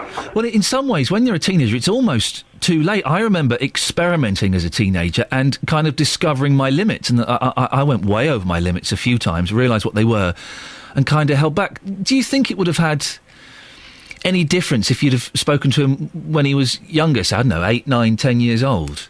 I think it would have done, yeah. I think, it's difficult to imagine that when they're younger, that they're actually going to get involved that much with alcohol. And of course, the difference is that, you said about yourself, I think there's been a bit of a transformation from beer and lager to shots and shorts and things like that. The shots is a relatively new thing, and it's the spirits, which is obviously more dangerous than the beer and lager. Now, Clive, you go to schools now, don't you, and educate young people about the dangers of alcohol. How did that start, and what ages are you speaking to? That started about a year after what happened to Matthew. Somebody suggested to me, because I did a lot of media campaigning with the TV and yourselves and other radio companies and television companies. Somebody said, well, wouldn't it be a good idea to actually bring it back to the local level, to children in schools in this country, because the campaign, went abroad as well, picked up by the media organisations abroad, and somebody said, well, why not go into the schools? And I thought, well, why not? And it's a good idea because you've got to start somewhere and try and educate youngsters of the power of alcohol and what it can do, and tell them the story, what happened to Matthew. So the age of children I do now is year 9s, about 12, 13 years of age. I go into the schools, tell them, what can happen of a typical night out, right from the beginning, before they go out, during the evening, and how to get home afterwards. And do they, at 12 and 13, Clive, do they seem responsive to what you're saying? Yeah, they are, yeah, they are, yeah. Yeah, they listen, and they fill a little form in and tell us what they think of what they've learned, and it's usually positive stuff. And there's a DVD as well which we show, which helps the education. And has losing Matthew, Clive, has it? And I really appreciate you being so open and honest this morning. Losing Matthew, has it changed your attitude to alcohol? Do you still drink? Yeah, but it's always has been sensible with it, really. And I think it does alter yourself, really, to imagine that the power of it can actually be such a devastating, part of your life, really. And so, I do actually drink alcohol myself, but I do treat it with more respect, perhaps than I used to, myself. And people around me as well. I mean, people around me, lots of different people have said, Clive, make sure you continue with your good work, and this is just ordinary people, everyday people. They actually encourage me to continue with the work I'm doing because they realise that you're not condemning alcohol. You're just trying to do what I can around it. Clive, I really appreciate you coming on the show this morning and talking to us about Matthew and about your work. Yeah, thanks very much. Thanks very much. It's Clive Loveday. Son Matthew died New Year's Eve party in 2005 at the age of 19 after playing a drinking game with a bottle of ouzo. Horrible stuff. Oh, dearie me. Well, when did you first have your first alcoholic drink? I think I seem to remember sort of 6, 7. It was, hey man, the 70s were awful, weren't they? As we are finding out every day. But I remember having a little bit of beer, some of my dad's beer, having proper lager shandy, sometimes a little bit longer, a little bit more. 08459 455 555. And have you got kids? What age do you let them drink? And I do remember, Clive was saying there that it's kind of changed now, and that it's shots now, and it was kind of beer back in the day. I didn't really want to say anything that might appear disrespectful, but for me, it was spirits. When I was 15, 16, it was Thunderbird in the park. Thunderbird, and then the next time I went out was to a party at Adele Jessop's house, and I had a bottle of Thunderbird and a bottle of vodka. And I'm not proud of it. That was one of the worst nights of my life. That was my first blackout at the age of 15. Oh, that's glamorous. That's glamorous. 08459 455 555. And just to let you know, we have confirmation that in regards to the shootings taking place in Luton, we were trying to get hold of the police to come on the show. They will be on this programme at 8:45 this morning. 08459 455 555 is the telephone number if you want to give us a call. We'll be speaking to Chief Superintendent Mark Turner in about an hour and 15 minutes. If there's any points you'd like me to put to him about the recent events in Luton, then do give us a call on that number. 7:29. Here's the travel news now with Adam. Beds, Herts and Bucks travel. BBC Three Counties Radio. And of course, it's the same number to call if you do spot any major problems out there on the roads. The A1 at the minute is looking pretty slow. We've got queuing traffic between the Eaton-Soken and St Neots junction and the Black Cat roundabout. Looking busy around there. The A1M delays as you go past Stevenage and Hitchin, junction 8 and 7. The A1 then, as you get into London, also slow in Boreham Wood, Stirling Corner through to Apex Corner. Meanwhile, through Dunstable, the A5, the High Street slow moving between the A505 and Lynch Hill. If you're using the M1 this morning, northbound not doing too badly. Southbound, though, is slow in fits and starts from Flitwick at junction 12 to Hemel Hempstead at junction 7. Clockwise M25 on the exit slip to the A10 at junction 25. We've got a broken down lorry, so not causing major problems at the present time, but certainly slow around there. Anti-clockwise, meanwhile, is stop-start from the M1 to junction 19 at Watford, and then slow again from Chorleywood to junction 16 at the M40. On the train departure boards this morning, we haven't got any huge problems. A couple of late runners here and there, but nothing more than a few minutes. Adam Glynn, BBC Three Counties Radio. Thank you, Adam. 7:30 News and Sport now. Here's Catherine. Getting beds, hearts and bugs talking. This is BBC Three Counties Radio. Good morning. The headlines. Luton police are appealing for witnesses to the 13th gun-related incident in the town this year. A 19-year-old man has been charged with attempted murder after a man was hit by a car in Rickmansworth. And the comedian Jimmy Tarbuck's been arrested over an alleged sexual assault on a young boy in the 1970s. Beds, Herts and Bucks Sport. BBC Three Counties Radio. Ronnie O'Sullivan's become the first player in 17 years to win back-to-back World Snooker Championships. He's won the title for a fifth time after an 18-12 victory over Barry Hawkins.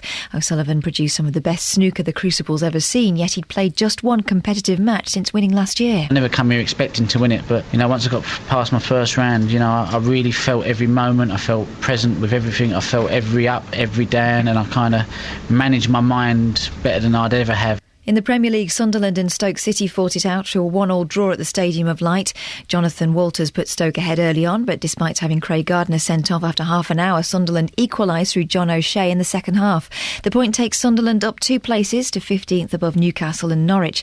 So both managers, Tony Pulis and Paolo Di Canio, were satisfied to have eased their relegation fears. We fight, because the fans are pushing for us. That was crucial for us. Also, we saw the quality. Adam Johnson, James, also Danny. He worked so hard, he's on up front, so we did very well. I'm very happy. We're pleased with the point. We've come away from a club which is a massive football club and taken a point, and that takes us a point closer to what we want, and that is Premier League safety. In tennis, British number 1 Laura Robson's beaten a top 5 tennis player for the first time in her career. She overcame the world number 4 Agnieszka Radwanska 6-3, 6-1 to reach the third round of the Madrid Open. Finally, cycling, and Sir Bradley Wiggins is second overall at the Giro d'Italia after finishing 8th in yesterday's third stage. He's 17 seconds behind Italy's Luca Paolini, who took the race leader's pink jersey. And that's your latest news and sport. More from me at 8 o'clock. Hey, you threw a little accent in. I did not. You did? When? Luca Paolini. Luca Paolini. Yeah. I just said his name. You don't attempt it, so you have no right to comment. How rude. Across beds, hearts and bucks, this is Iain Lee on BBC Three Counties Radio. Rude. 08459 455 555 is the telephone number if you want to give me a call. Coming up between now and 8 o'clock, church attendance figures, well, they're not necessarily rising, they are levelling out. The decline is levelling out. Why are more people going? Is it... I don't want to be cynical. I know 2 couples that go to church and had their children baptised because they want to get them into a good school. They're not of a religious faith. They just play the part. I got married in a church, and we had to go to church, I think, 4 or 5 times before. Got married in a church just because I liked the idea of a church wedding. When did you last go to church, and why? 08459 455 555 is the phone number. Give us a call about anything. And we're also talking... Well, we talked about this story last week. On Thursday, and then it attracted so much controversy that we talked about it again on Friday, and then we had so many people get in touch, we thought we'd mention it again. It's the fact that 1/5 of the infant deaths in Luton being caused by genetic conditions linked to cousin marriage. Well, Aslam Khan, an Asian counsellor from Luton, says figures linking infant mortality with cousin marriage, they need greater scrutiny. Well, we'll be speaking to him in a few minutes. But first, Shafkat Nabi contacted us. His sister married a cousin and now has a disabled child. Shafkat joins me on the studio. Good morning, Shafkat. Good morning. Tell me about your family's experience. What happened? Okay, I think just a bit of history first. I think back in Pakistan, the family's culture was to marry only inside the family, marry cousins. And over the last sort of 10 years, we've seen some peculiar conditions coming about in the family. But it's become more prevalent now where we've got 3 or 4 children who are disabled, who have got some sort of genetic degeneration diseases. I've got a cousin who's been recently diagnosed with a disease, and my sister's daughter, she's got a disease at the moment as well. And it's difficult to say whether everything is completely linked, but obviously the scientific research and data is saying that there is some problems with the cousins marrying cousins and the blood linkage and so on. So that's what's actually happening. So what has happened in our family is the youth, especially the younger generation now, are starting to realise that it's probably not a good idea, and they're more and more are starting to marry outside the family. So this has been going on for generations in Pakistani communities, and I want to be clear about this because we did get some criticism for singling out Pakistanis and Kashmiris, but that's generally where it happens more often than in other communities. Is that right? I would say so, yeah. I mean, I looked at some of the reports that came about last week and read that, it's almost like 70% is being done by the Pakistani community. And I, for one, am totally discouraging the marrying of cousins, not only on a cultural or scientific or biological reason, but also on a faith reason, because our Prophet told us to encourage us to marry far and wide because it strengthens the blood. And this is something which is encouraged by the Prophet and by the companions, and this is one of the things that they used to do. They used to marry out of their tribes, not only to strengthen the blood, but also to settle any wars and battles and any, things that any issues that they had. They used to marry from families to from one tribe to another tribe to strengthen the community. So your sister married a cousin, and has one disabled child, Shafkat? Yeah. And what's, if you don't mind me asking, how is that child disabled? What problems do they have? Okay, the young girl, she's about 12 years old now, and for the last 2-3 years she's been having difficulties, and then she was diagnosed with something called ataxia. I can't pronounce it properly, but it's called ataxia. And how does that affect her? It's got multiple sort of symptoms. First of all, muscle degeneration. She's lost the use of her legs, so she's wheelchair bound for the rest of her life. She's also got diabetes, very early onset. She's got lack of control in her hands and so on. And I think her speech is slowly going as well. And eventually, she will be, unfortunately, in a very terrible state. She gets older. And that must be heartbreaking for you and for her parents to watch this happen. For the whole family, yeah. Was your sister aware of the risks of marrying a cousin and having a child with a cousin? Probably not at that stage. I mean, obviously, about 10, 12 years ago, it actually came over a period of time. I mean, we never did have any major issues in the family until 10, 15 years ago. It wasn't heard of, and then over the last 10, 15 years, definitely we're seeing more and more strange sort of conditions appearing. And does she feel guilty in any way? Does she? I don't want to say feel responsible because that's not fair. But does she regret? I think, her faith, we feel that everything happens for a reason. We're a very religious family, so whatever's written for you is written for you as a part of an overall test in life, to see, for you to get nearer to God and become more practicing and so on. So she feels that this whole thing is a test for us, but at the same time, we have to be practical and reasonable, and she now has got 2 other sons, and she definitely doesn't want them to get married inside the family. But hang on, did she have the 2 sons when she knew that her daughter was poorly? No. She had it all happened while she had all her 3 children, right. And then she found out about the condition. So she definitely saying that, look, she doesn't want to get her sons married inside the family. But if they choose to marry inside the family, then it's simple. You just have a blood test, and the blood test will ascertain whether you have the weak chromosomes in the blood or whatever. And then, and if this is the case, she will definitely say, no, you can't, because this is the risk that you're going to be running with. So, in a way, and I think a way to try and reduce the impact of this problem is to have more blood tests and say, look, if this happens, then you're running a risk of having a disabled child. I'm not a geneticist, and I'm not too hot on DNA, but is it just down to blood? Surely by continually marrying within the family, the gene pool is weakened, isn't it? So can the deficiencies be recognised by a blood test? Well, I mean, this is what the doctors have told her. Right, okay. If you had a blood test beforehand, then we would have been able to find out whether you've got particular chromosomes in the blood that can increase the risk. Doctors may know a little bit more about it than me, Shafkat. That is distinctly possible. Are you married to a cousin? No. I married out of the family straight away. Not because of this reason, but, university sweetheart. Oh, well, that's fair enough. Well done, you. And you got in touch because you heard us discussing this on the show last week. And we did have, I remember we had a gentleman caller called Mohammed who started off making a fairly sensible point. And then he said towards the end, if the cousins love each other, then they'll have healthy children.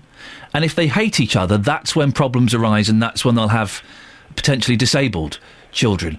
When you hear things like that, Shafkat, how does that make you feel? I mean, I didn't agree with that. I mean, I agree that obviously if you fall in love with someone, you have strong attractions, and you'll have your children will probably end up being better behaved because they see the love between two people. But I think linking that to any biological disorders and so on, I can't accept that. I don't agree with that. Shafkat, stay on the line. I want to bring into the conversation the Chair of Health and Scrutiny at Luton Borough Council, Councillor Aslam Khan. Good morning, Councillor. Good morning. Now, Councillor, you say the statistics regarding infant mortality and genetic deficiency within inter-family marriages need greater scrutiny. Yeah, sure. Because there is a link, of course. However, the mortality rates that we have in Luton are above the national average, but those figures do not really directly look at or the incidence of genetic disorders, because these mortalities were looking at overall deaths.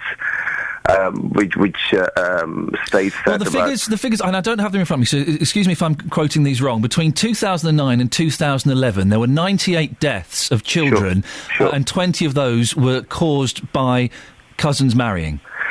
No. I think before we start making those assumptions, those are the statistics that were in the Luton Borough Council report. Are you saying those figures are wrong? No. I'm not disputing the figures are wrong. When you start looking at genetic disorders, when you start doing studies, you've got to start looking at comparing for those people who marry within cousins, and for those deaths which are directly related to genetic disorders, and then for those people who marry within cousins and had deaths without genetic disorders. So you have to have a good comparative study. Some of those families whose children had died had already had other children with genetic disorders. Well, no. When you start comparing statistics, you can make them look like whatever you want them to. Councillor. Lee, hang on a minute. Ian. I know.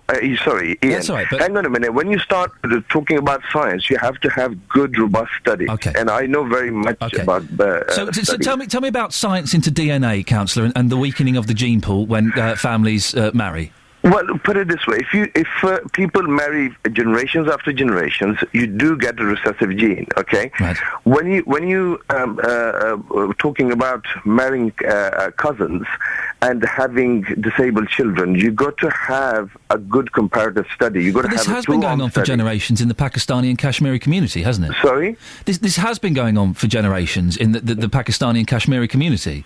No. Hang on a minute. When we're talking about Luton here. We're talking about Pakistani. We're talking about the Pakistani community.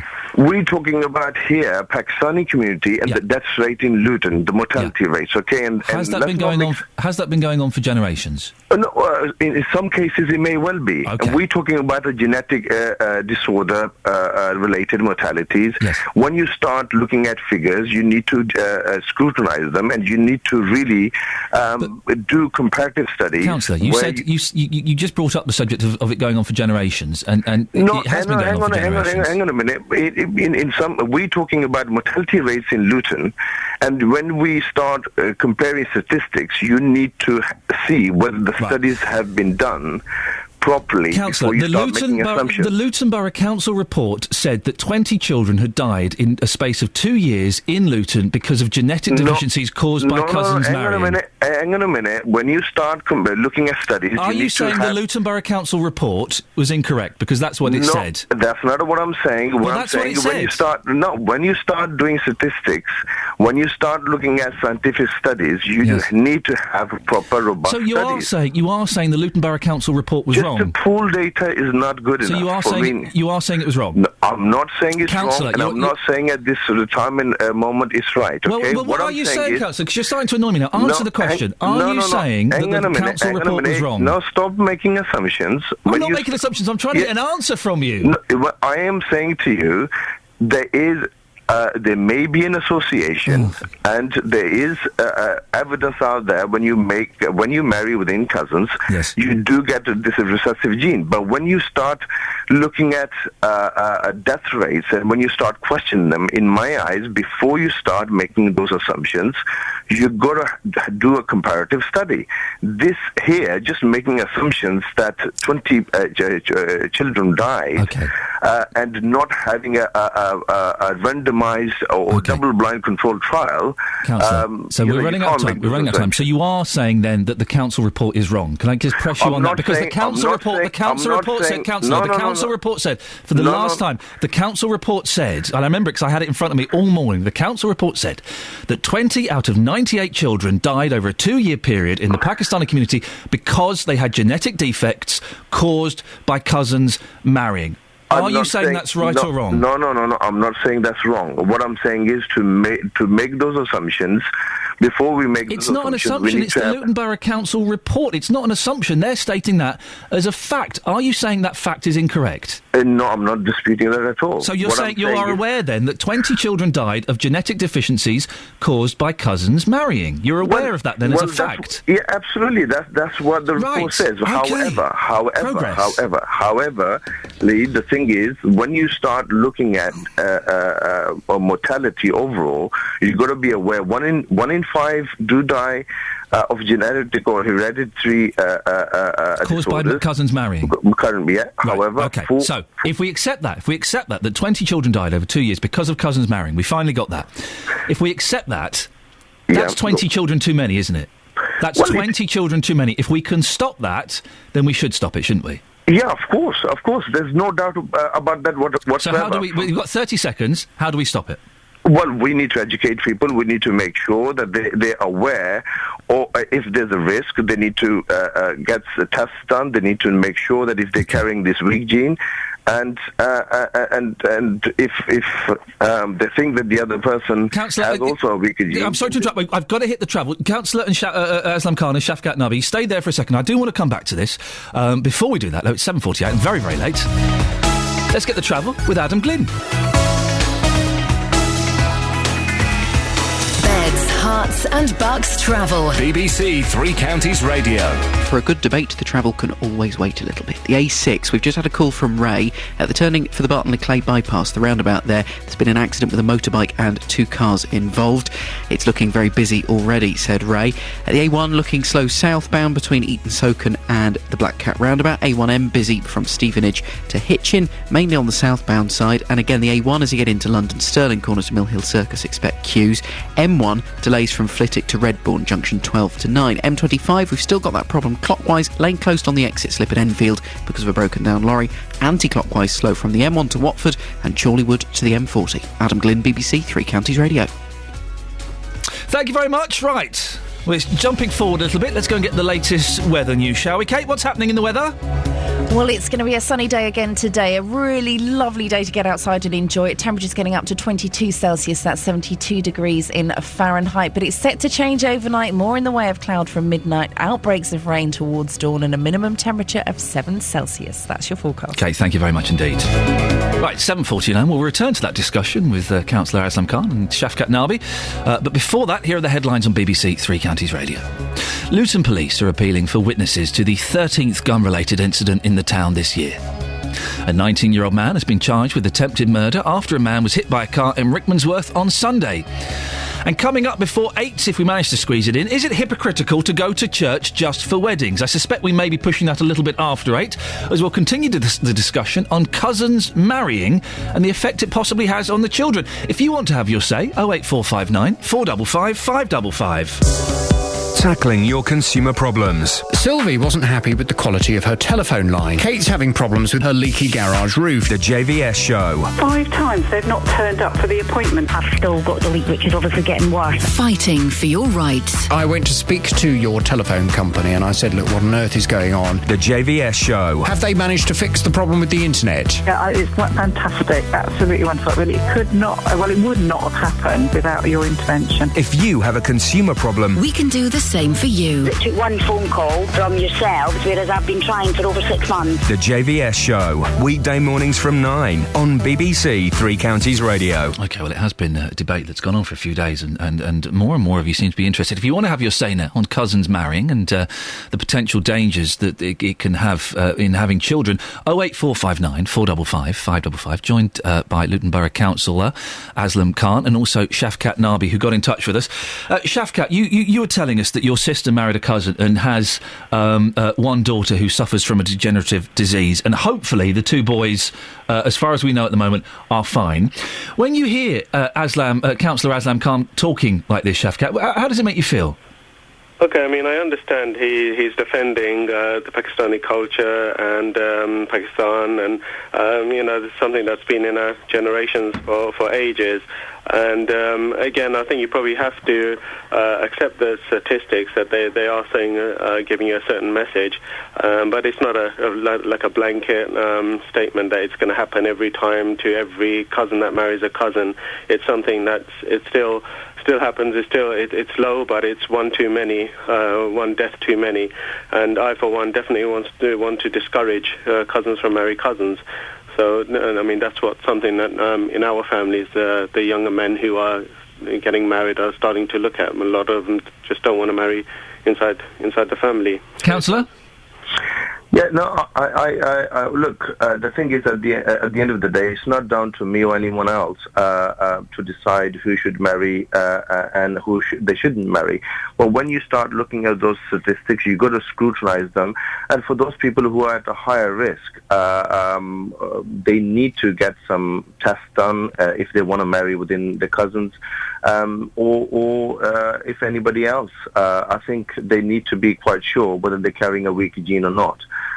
For me, when you start comparing figures in the scientific world, to have a robust study, you need to know what the confidence level is, whether they've applied the numbers to treat ratio. There's a lot of things that you need to consider before you start making scientific conclusions. And for me, for any studies, there will be scrutinizing. Why are you not? Not to say that there is. Hang on, Shafkat, you want to come in? Yeah, I think studies are studies. Okay, I mean, if you look at the overall picture, I think Mr. Aslam, you'd agree with me that it's something that should be discouraged because it's happening more and more. A lot of families do have some strange conditions in their families starting to appear now, and it's just common sense that we say, look, even if we can't absolutely 100% prove the case, there is something there that's worrying us and troubling us, and that's the message I think that we need to, like you rightly said, Mr. Aslam, is to educate the people and say, look,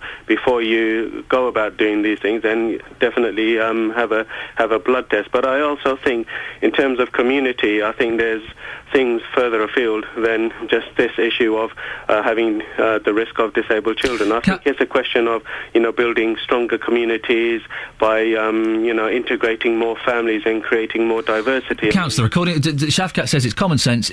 Cousins marrying cousins should be discouraged. Do you agree with that? Councillor? Well, to be honest, I think for any culture to change, it takes a long while. But do you think it should be discouraged, as Shafkat suggests? No, like I said to you, people need to have to make informed decisions. They need to be educated. Okay. If they're at risk, they need to have a test done. Do you think it should be discouraged? Yes or no? Well, it's not for me to make that. Well, as a councillor, as a person in a position of responsibility that people look up to, you can help change opinions. Simple question: yes or no? Do you think marrying cousins should be discouraged? Well, I think it's an option for people, and if they're at higher risk, then they need to look at this quite seriously because. So no, you don't think it should be discouraged, though? Well, it's not for me to... so no, you don't? It's a yes or no? The statistics are out there in front of them. You're at risk. Okay, but you don't think they should be... you don't think cousins should be discouraged from marrying? Well, look, we live in a free world. If it was, it's not against the law, and the Department of Health haven't issued a warning. If there was a huge risk to people's health, a fifth of kids dying is I would suggest, is significant. Of course, people are dying. There's 5 children are also dying for other reasons. Okay, but if this is a reason that we can stop, this is a reason we can stop 1 out of those 5 children dying. That's got to be great, isn't it? If we discourage that happening. Well, people need to be educated, and people need to know what the risks are. I want to bring in Jamal. Jamal has called in. Good morning, Jamal. Morning, sir. Yeah, what's your take on this? My issue is they should be discouraged because it's not only genetic modified. Even if they're having a mental illness, if there is mental illness on the family, it will spread. It will never go out of the family. Yeah.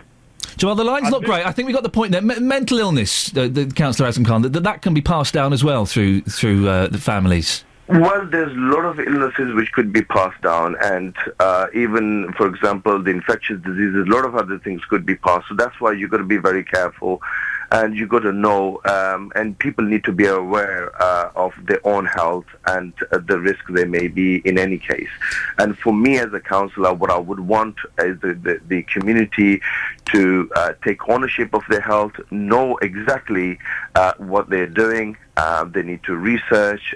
They need to get some tests done if they're going to marry within cousins. And what I would like to say is that it's not for me in a free country to tell people who to marry and who not to marry. So you think it's acceptable? You wouldn't like to take this opportunity to discourage people from marrying their cousin and having children with their cousin? Well, all I would say is that people need to know exactly if they're carrying a weak gene, they are at higher risk. So very quickly, because we are running out of time, and I appreciate both you coming on and giving us your time. Last week, Councillor, we spoke to a gentleman called Mohammed, who said that if the couples love each other, then their children will be healthy, and if the cousins dislike each other, as can happen sometimes, the children will be disabled or stand a higher chance of being disabled or dying young. When you hear things like that, how does that make you feel? I think there's no science or evidence behind that, so I think people need to... Does it worry you when you hear things like that? It does, because people don't know the risks are involved, so I think people need to start looking at, particularly if they're at risk, they need to start knowing, they need to start getting some evidence and tests, and, they need to take a bit more ownership. Shafkat, we've got last 30 seconds over to you. What would you like to say, sir? I would just like that we need to get some more awareness, especially amongst the youth, that if there is a trait of family problems, health problems, then be very, very careful. Shafkat Nabi, thank you very much for getting in touch with us, and Councillor Aslam Khan, I appreciate you coming on this morning. 08459 455 555 is the phone number, and the reason we're talking about it today is because Shafkat sent us an email saying, I heard your talk on Thursday. I've got a little bit of... I've got a personal connection with this story. So if you do want to get in touch with us, you can do. Iain.lee@bbc.co.uk. If it's something that we've talked about, you want to have your say on, even if it's after the show, if we think your point is strong enough, we'll get back in touch. Or if you have a story that you think we should be doing, you can send me an email. Right, travel news now. Here's Adam. Beds, Herts and Bucks travel. BBC Three Counties Radio. It's still pretty slow at the Black Cat roundabout. The A1's looking busy. The A421 from Bedford up toward there is looking slow as well. The A6 at Barton Clay, we've got these reports of queuing traffic, partial blockage because of an accident with a motorbike and 2 cars involved at the junction with Luton Road, just by the start of the Barton bypass. It was Ray who called in with that one. Speed sensors aren't picking up too many delays at the minute, so if anyone else is stuck in that, please do call us, 08459 455 555. A41 down towards the M25 at Kings Langley is slow. M25 itself busy from the M1 to Watford, then after a small bit where it moves quite well, it gets slow again from Chorleywood to the M40. Clockwise looking busy this morning as well, from junction 22 at London Coney to 24 at Potters Bar, so heading into the roadworks. And clockwise, the exit slip at junction 25 Enfield still has a broken down lorry, but it's being recovered right now. Adam Glynn, BBC Three Counties Radio. Thank you, Adam. Coming up in the next hour, we'll be talking to the police about what they're doing to stop the gun crime in Luton. Is it enough? Here's the news with Catherine. Getting beds, hearts and bugs talking. This is BBC Three Counties Radio.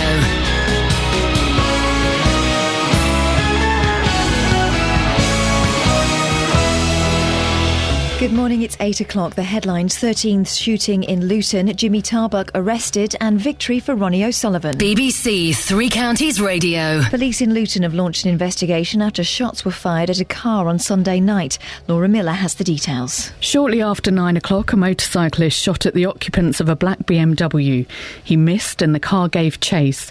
The bike then hit two unconnected vehicles and the rider came off and escaped on foot. Roads around Fountains Road, New Bedford Road and Culverhouse Road were closed until yesterday afternoon whilst forensic evidence was collected. This is the 13th gun-related incident in Luton this year. More on this in the next hour with Iain Lee. A teenager's been charged with attempted murder after a man was hit by a car in Rickmansworth. 19-year-old Nathan Rutter from Maple Cross also faces a second charge of dangerous driving. The incident happened on Uxbridge Road shortly after midnight on Sunday. A 23-year-old woman from Sarrett was arrested in connection with the investigation but has been released without charge. The 27-year-old victim remains in a serious condition in hospital. The comedian Jimmy Tarbuck's been arrested over an alleged sexual assault on a young boy in the 1970s. He's being questioned by detectives from North Yorkshire Police who are acting on information from the Metropolitan Police. Police in the United States say 3 women who've been missing for up to 12 years have been found alive at a house in Cleveland, Ohio. Police were called to the building after neighbours heard screams and raised the alarm.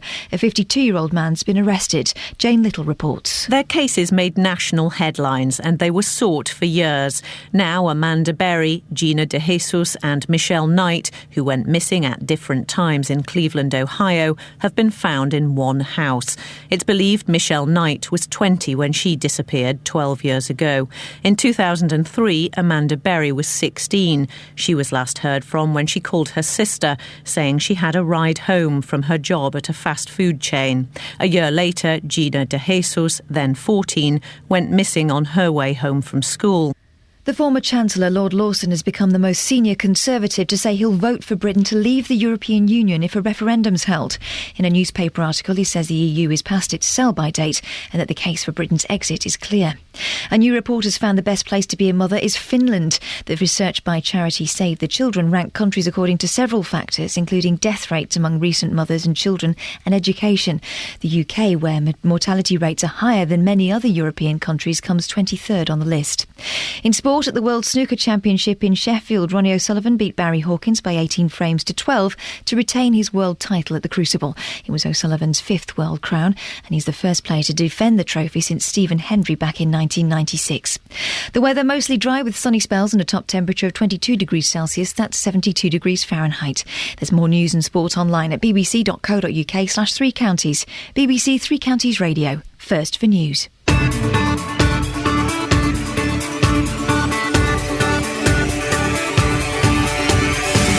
Good morning, dear listener. This is Iain Lee, BBC Three Counties Radio. Where have you been for the first 2 hours of the show? I'm here every weekday morning between 6 and 9. Oh, and the last 30 minutes, it kicked off. It kicked off. Go and listen again on the iPlayer after the show, please. JVS is back at 9 o'clock. He'll pop in about, 12 minutes or so and let us know what's happening on his show.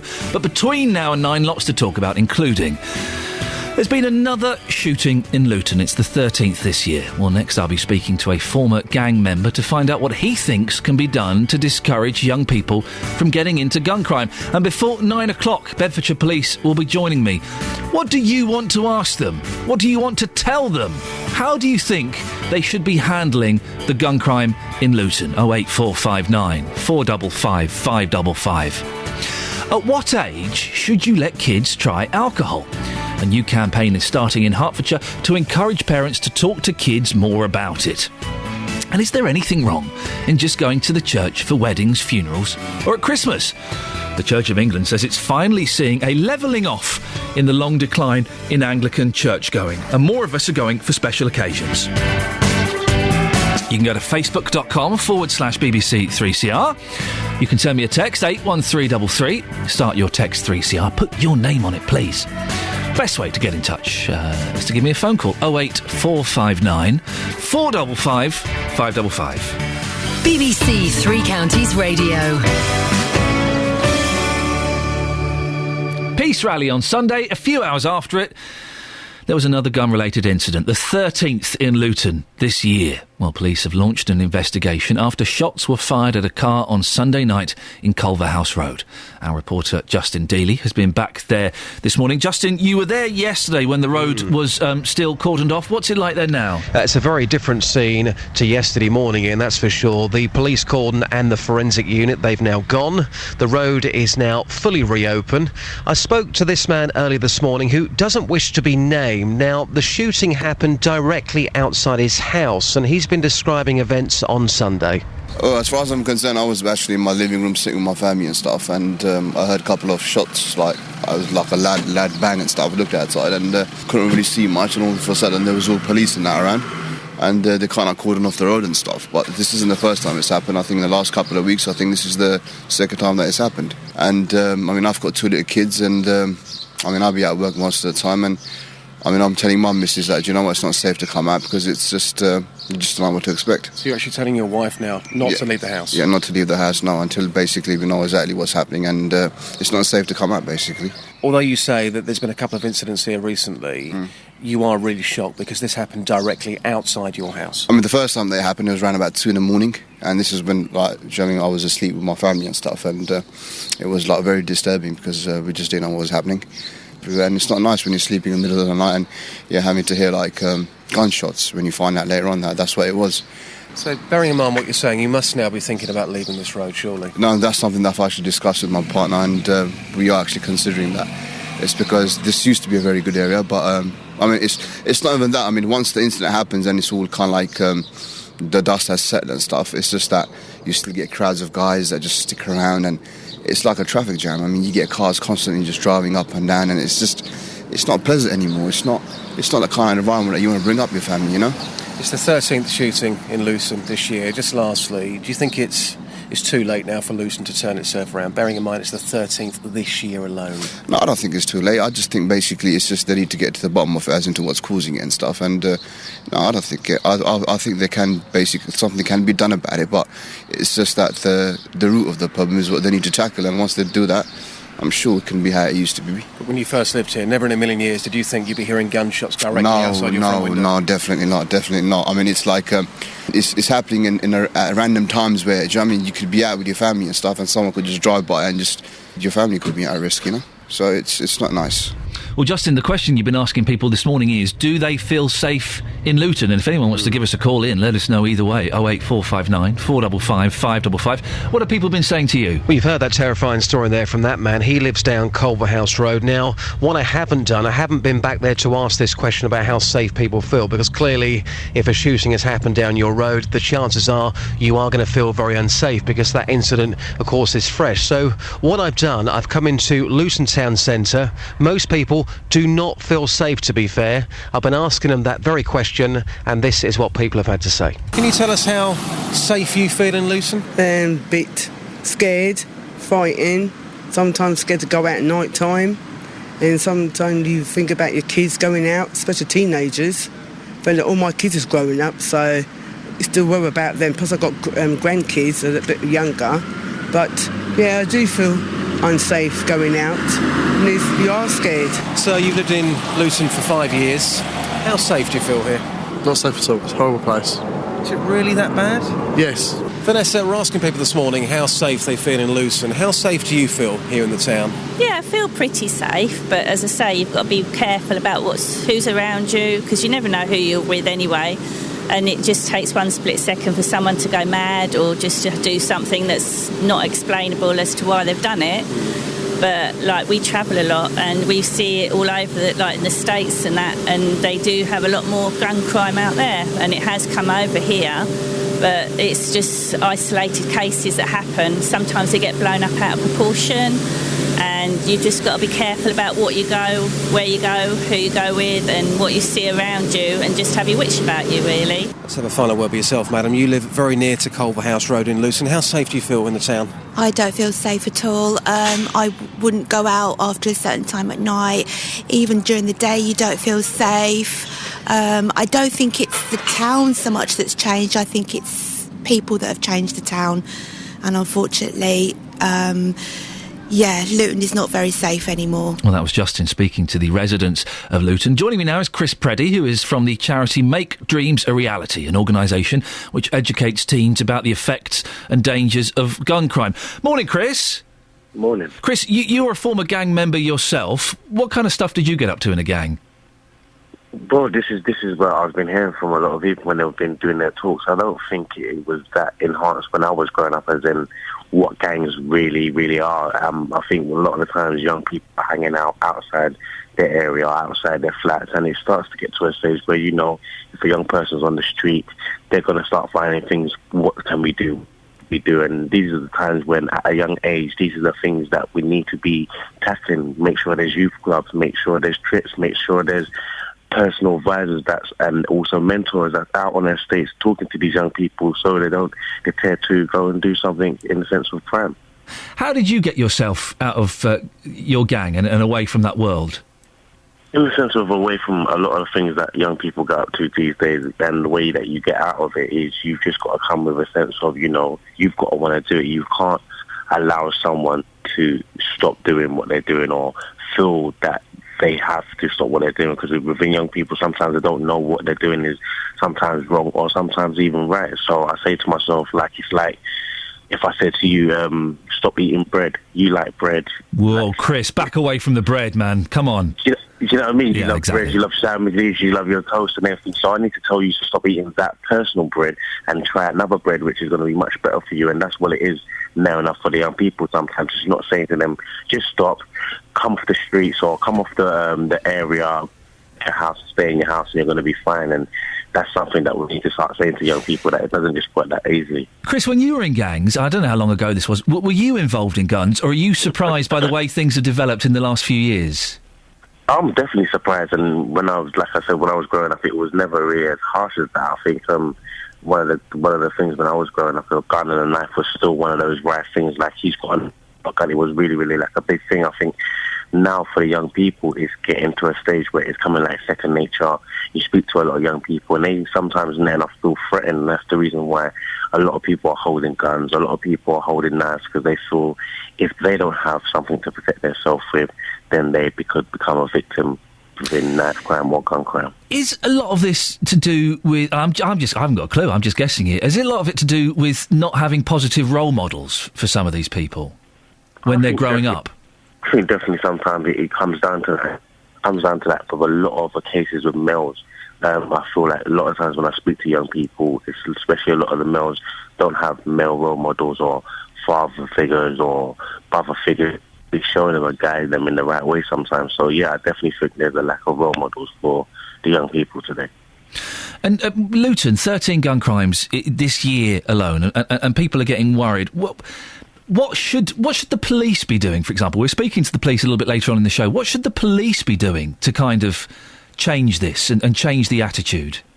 Oh, I think they would be doing stuff as it is now, but I think what needs to be done is going into the areas. I heard a couple of people that was saying that they wasn't comfortable in the area and didn't feel safe, and this is when now the police need to step up, go to door and reassure the residents and also the community that it's getting dealt with. And at the same time, it takes also them to help the police as well, if anything they see, if anything they hear. And it's just about working together within the community now and just making sure that, you know, everybody's safe and all the young safe, and we're doing the right procedures to take it forward and to solving that issue. And I think it's in every area. I think a lot of people always see it as in a sense of, because it's quite Luton, it's quite a little bit out and it's quite... But at the same time, it gets to a stage where, you know, you could be anywhere around London, you can be anywhere in the UK, and someone's going to kick off. So it's getting to a stage now where it's just like, how do we tackle it in general? Not even in the sense of because it's Luton or because it's Manchester or because it's Liverpool. How do we tackle it in general? Chris, I appreciate your time this morning. That's Chris Preddy from the charity Make Dreams a Reality. Interesting what he said there about the police knocking on doors and saying, don't worry, we're looking at this, don't worry, we're doing everything we can. I wonder if the police are doing that. Surely there needs to be, at times like this, when you've heard the people that Justin spoke to, and those would have been random people, he wouldn't have set them up, saying they are scared to be in Luton. Surely it's obvious that the police need to be seen a bit more. I'm trying to think the last time I was walking through Luton when I saw a copper. I'm trying to think, I can't think. The police need to be seen, and I suggest they need to do something pretty damned hard for the next month, next 6 weeks. Roadblocks. Stop and search. Stop cars. Have a look in cars. You step out of the car, sir. Can we check your boot? Can we check under your seat? Surely they need to do that, don't they? Well, we'll be speaking to the police a little bit later on in the show if you've got any points you want to put to them. Here's an email. One email at random I've just got in front of me. Ray in Luton. The police in town don't do enough. On Sunday afternoon, a bank holiday weekend, where were the police? In Riddy Lane. 2 of them with a speed camera gun. Right time, right place, good use of resources, asks Ray. 08459 455 555. Right, 8:15. It's a feisty show this morning, isn't it? Like it, it's feisty. Here's Adam. He's feisty and sexy. Beds, hearts and bucks travel. BBC Three Counties Radio. I shall have to note that down somewhere, maybe put that on my headstone when I go. At the A1 southbound, we've got queuing traffic still at the St Neots junction from there through to the Black Cat roundabout. Really busy. A6 at Barton-le-Clay. We had the call from Ray earlier saying that there was an accident with a motorbike and 2 cars involved on the roundabout at the Barton bypass. At the minute, it looks like it's moving reasonably well, so there's a possibility that might have cleared, but if anyone's in the area, please do give us a call with an update on that. The A1M is looking delayed from Hitchin through to Stevenage, junction 8 to 7.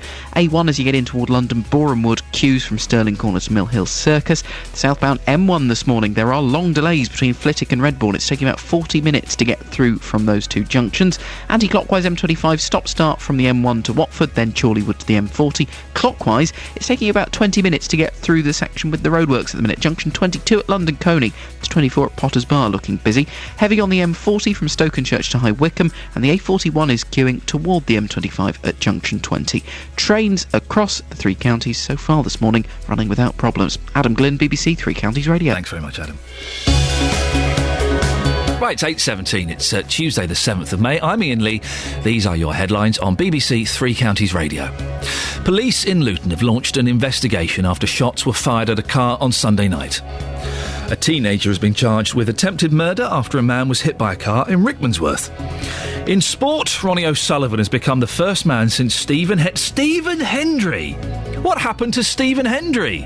In 1996 to successfully defend the World Snooker Championship. The weather today for Beds, Hearts and Bucks, mostly dry with sunny spells and a top temperature of 22 degrees. Coming up before 8:30, is it hypocritical to go to church just for weddings, funerals or at Christmas?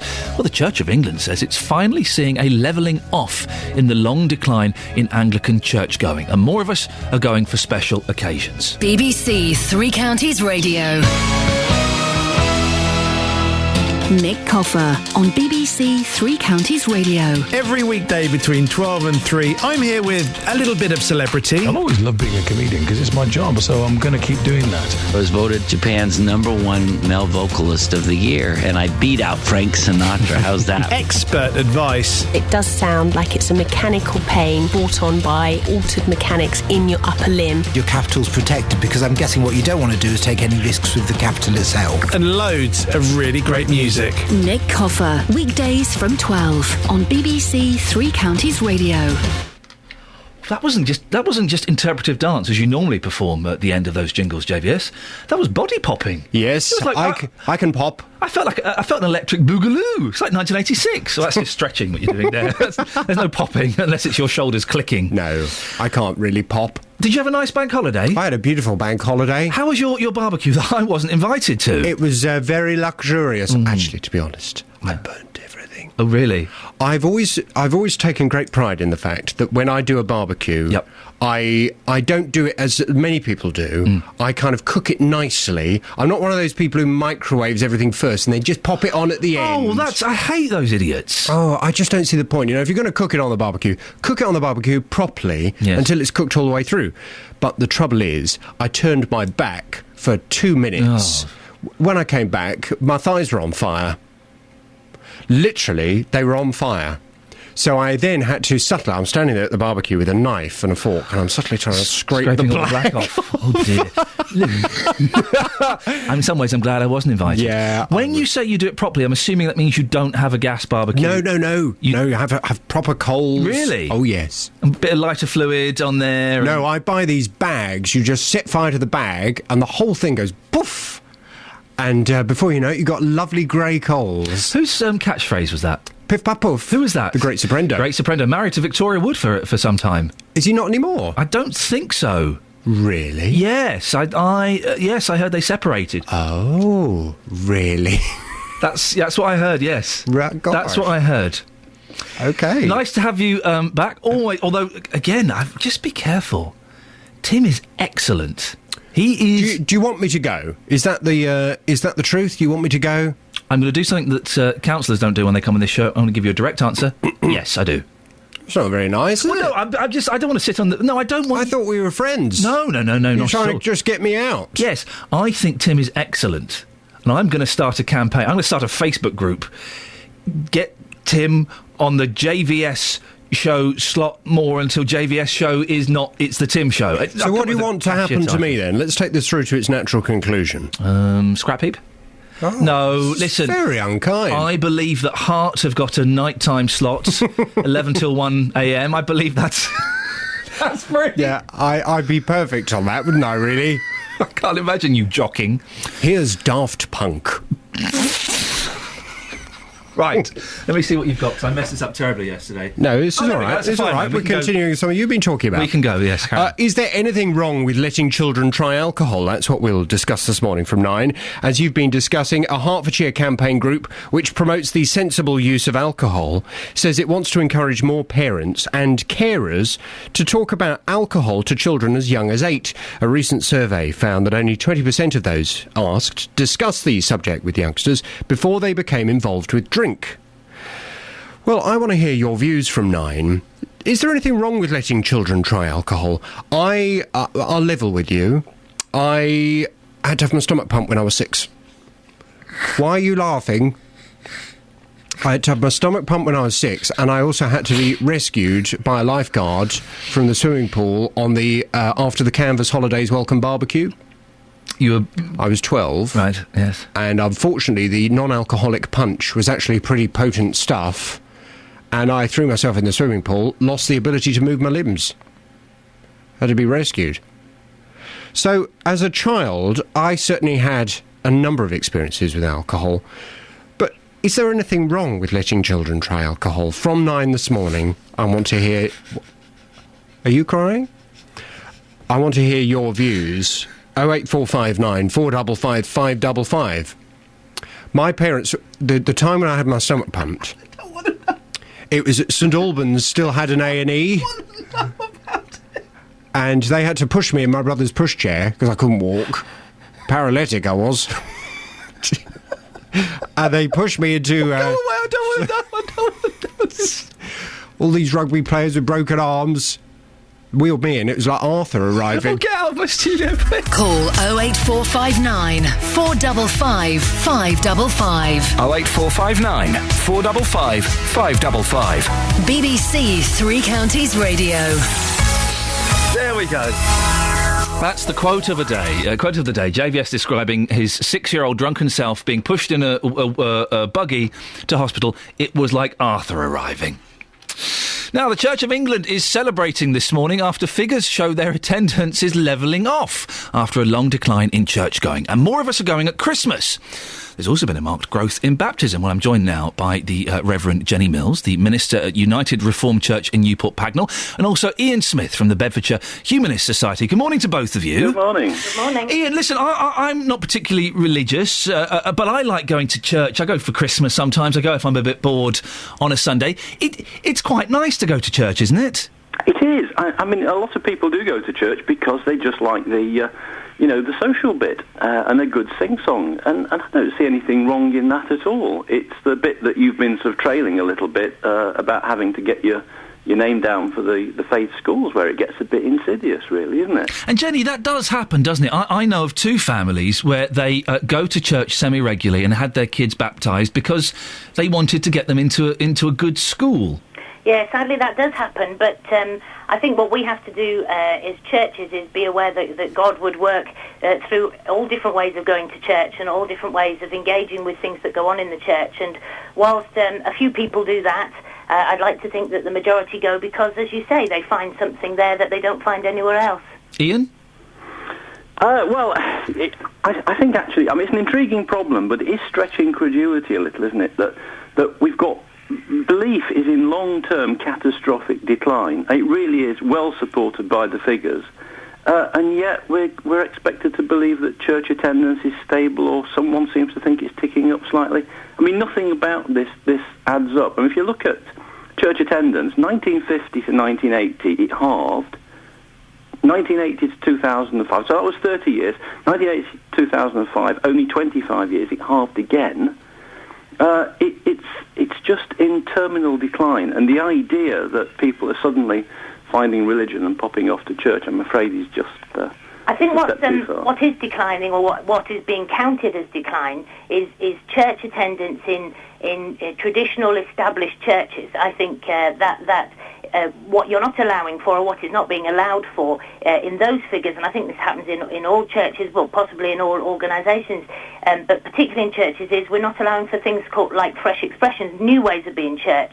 And so because we still often count the Sunday morning congregation, we're not taking into consideration the other ways in which people are engaging in church. And so there's things like cafe church and pub church, and there's sort of parent and toddler worship, and different ways of being church rather than just a formal Sunday morning or Christmas and Easter.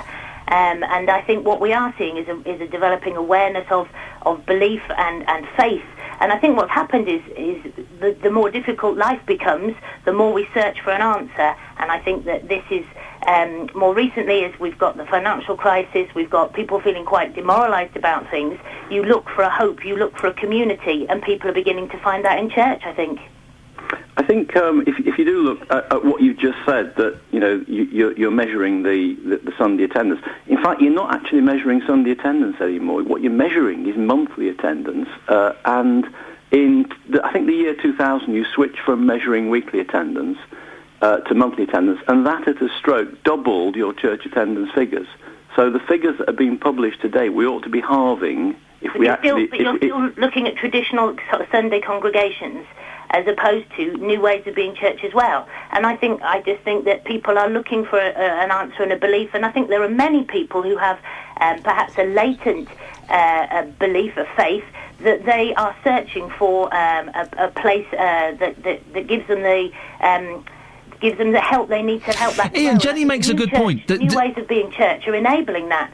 And so the churches are now realising that people need something that is relevant to where they are, and the church is responding, and I think that's why we're seeing this levelling off of decline. Sorry to interrupt. Jenny does make a good point, doesn't she, that there is a kind of a spiritual malaise at the moment, that we're also obsessed with things, that we are spiritually bankrupt at the moment, aren't we?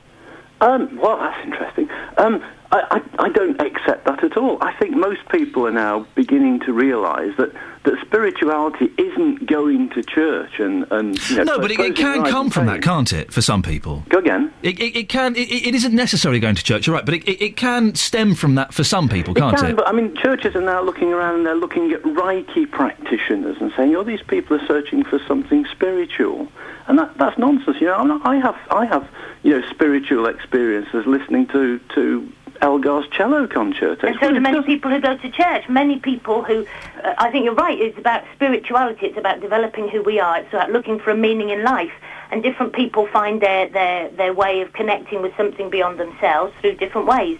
It just so happens that in churches there is often a peace, there's often a community, there's a community of all ages, which in this day and age is kind of rare to get, from babies all the way up through to old people. You get the whole community working together. And I think what is happening at the moment is people are searching for a community. We've seen that in the last 12 months with the Olympics and the Jubilee, and people are wanting to come together in community, and some people are finding that in churches.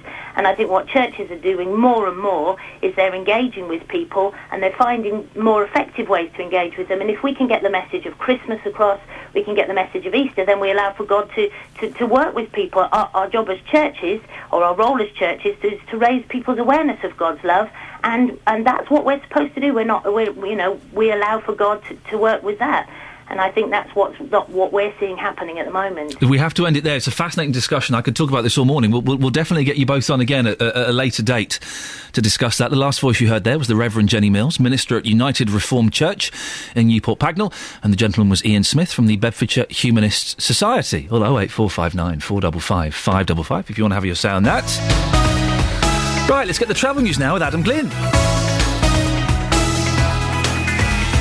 Beds, Hearts and Bucks travel. BBC Three Counties Radio. It looks like things have improved now at the A6 at Barton-le-Clay. We haven't had any recent updates. Ray did tell us about an accident earlier at the start of the Barton bypass, but speed sensors suggesting it's moving better now, so it could possibly be clear. If you have any updates, though, please do call 08459 455 555. Now, we just had a call from Dave in Luton about the Sundon Park Bridge in Luton. Apparently there's been an accident and it is looking quite busy, so that could be one to avoid if at all possible. A1 still slow from St Neots to the Black Cat roundabout. The M1 very busy this morning from junction 13 at Bedford through to 9 at Redbourne, taking you the best part of an hour to get through there. Anti-clockwise M25 slow from the M1 to the M4. Now it's one big patch of slow-moving traffic. Clockwise, you've got delays going into the roadworks. London Coney through to Potters Bar, junction 22 to 24. We've also got that problem clockwise on the exit slip road at Enfield. A broken down lorry is being recovered right now. London bound M40 heavy from Stokenchurch to High Wycombe. The A1M is getting even slower. Letchworth to Stevenage, junction 9 to 7 is where it's busiest right now. And disruption for First Capital Connect between Finsbury Park and Moorgate. They've got a train fault. Some services are going to divert into King's Cross, meaning they'll miss all stations between Finsbury Park and Moorgate. Others will be starting and terminating at Finsbury Park. Adam Glynn, BBC Three Counties Radio. Thank you very much, Adam. I've just been sent a prayer for BBC Three Counties Radio. Well, I'm not sure what effect it'll have, but maybe we'll get Paul Scoynes to read it out later on. Right, 8:31, here's the news and sport. Catherine Boyle. Getting beds, hearts and bugs talking. This is BBC Three Counties Radio. Good morning. The headlines. Police in Luton have launched an investigation after shots were fired at a car on Sunday night. A teenager's been charged with attempted murder after a man was hit by a car in Rickmansworth. And the comedian Jimmy Tarbuck's been arrested over an alleged sexual assault on a young boy in the 1970s. Beds, Hearts and Bucks Sports. BBC Three Counties Radio. Ronnie O'Sullivan has become the first player in 17 years to win back-to-back World Snooker Championships. He's won the title for a fifth time after an 18-12 win over Barry Hawkins, as Philip Studd reports. O'Sullivan's skills never cease to amaze. To have retained the title for the first time a year after he became the oldest world champion since Ray Reardon, to have done it following 12 months on the sidelines, and to have pulled it off in such style takes some believing. O'Sullivan never lost a session. Whenever an opponent produced something good, he came up with something better. It takes two to make a great final, and this was one of the best in living memory. Barry Hawkins' form was a revelation. He couldn't have played much better, but he had the misfortune to be facing surely the greatest snooker player the game has ever seen. In the Premier League, Sunderland came from behind with 10 men to draw 1-1 against Stoke City. The point takes Sunderland up to 2 places to 15th above Newcastle and Norwich. Manager Paolo Di Canyon thought his side deserved more. In the second half, there was only one team, in my opinion. I don't want to exaggerate, but I think we fully deserve not only the point, probably more from this game. I'm very pleased because obviously after the sending off, we were in trouble.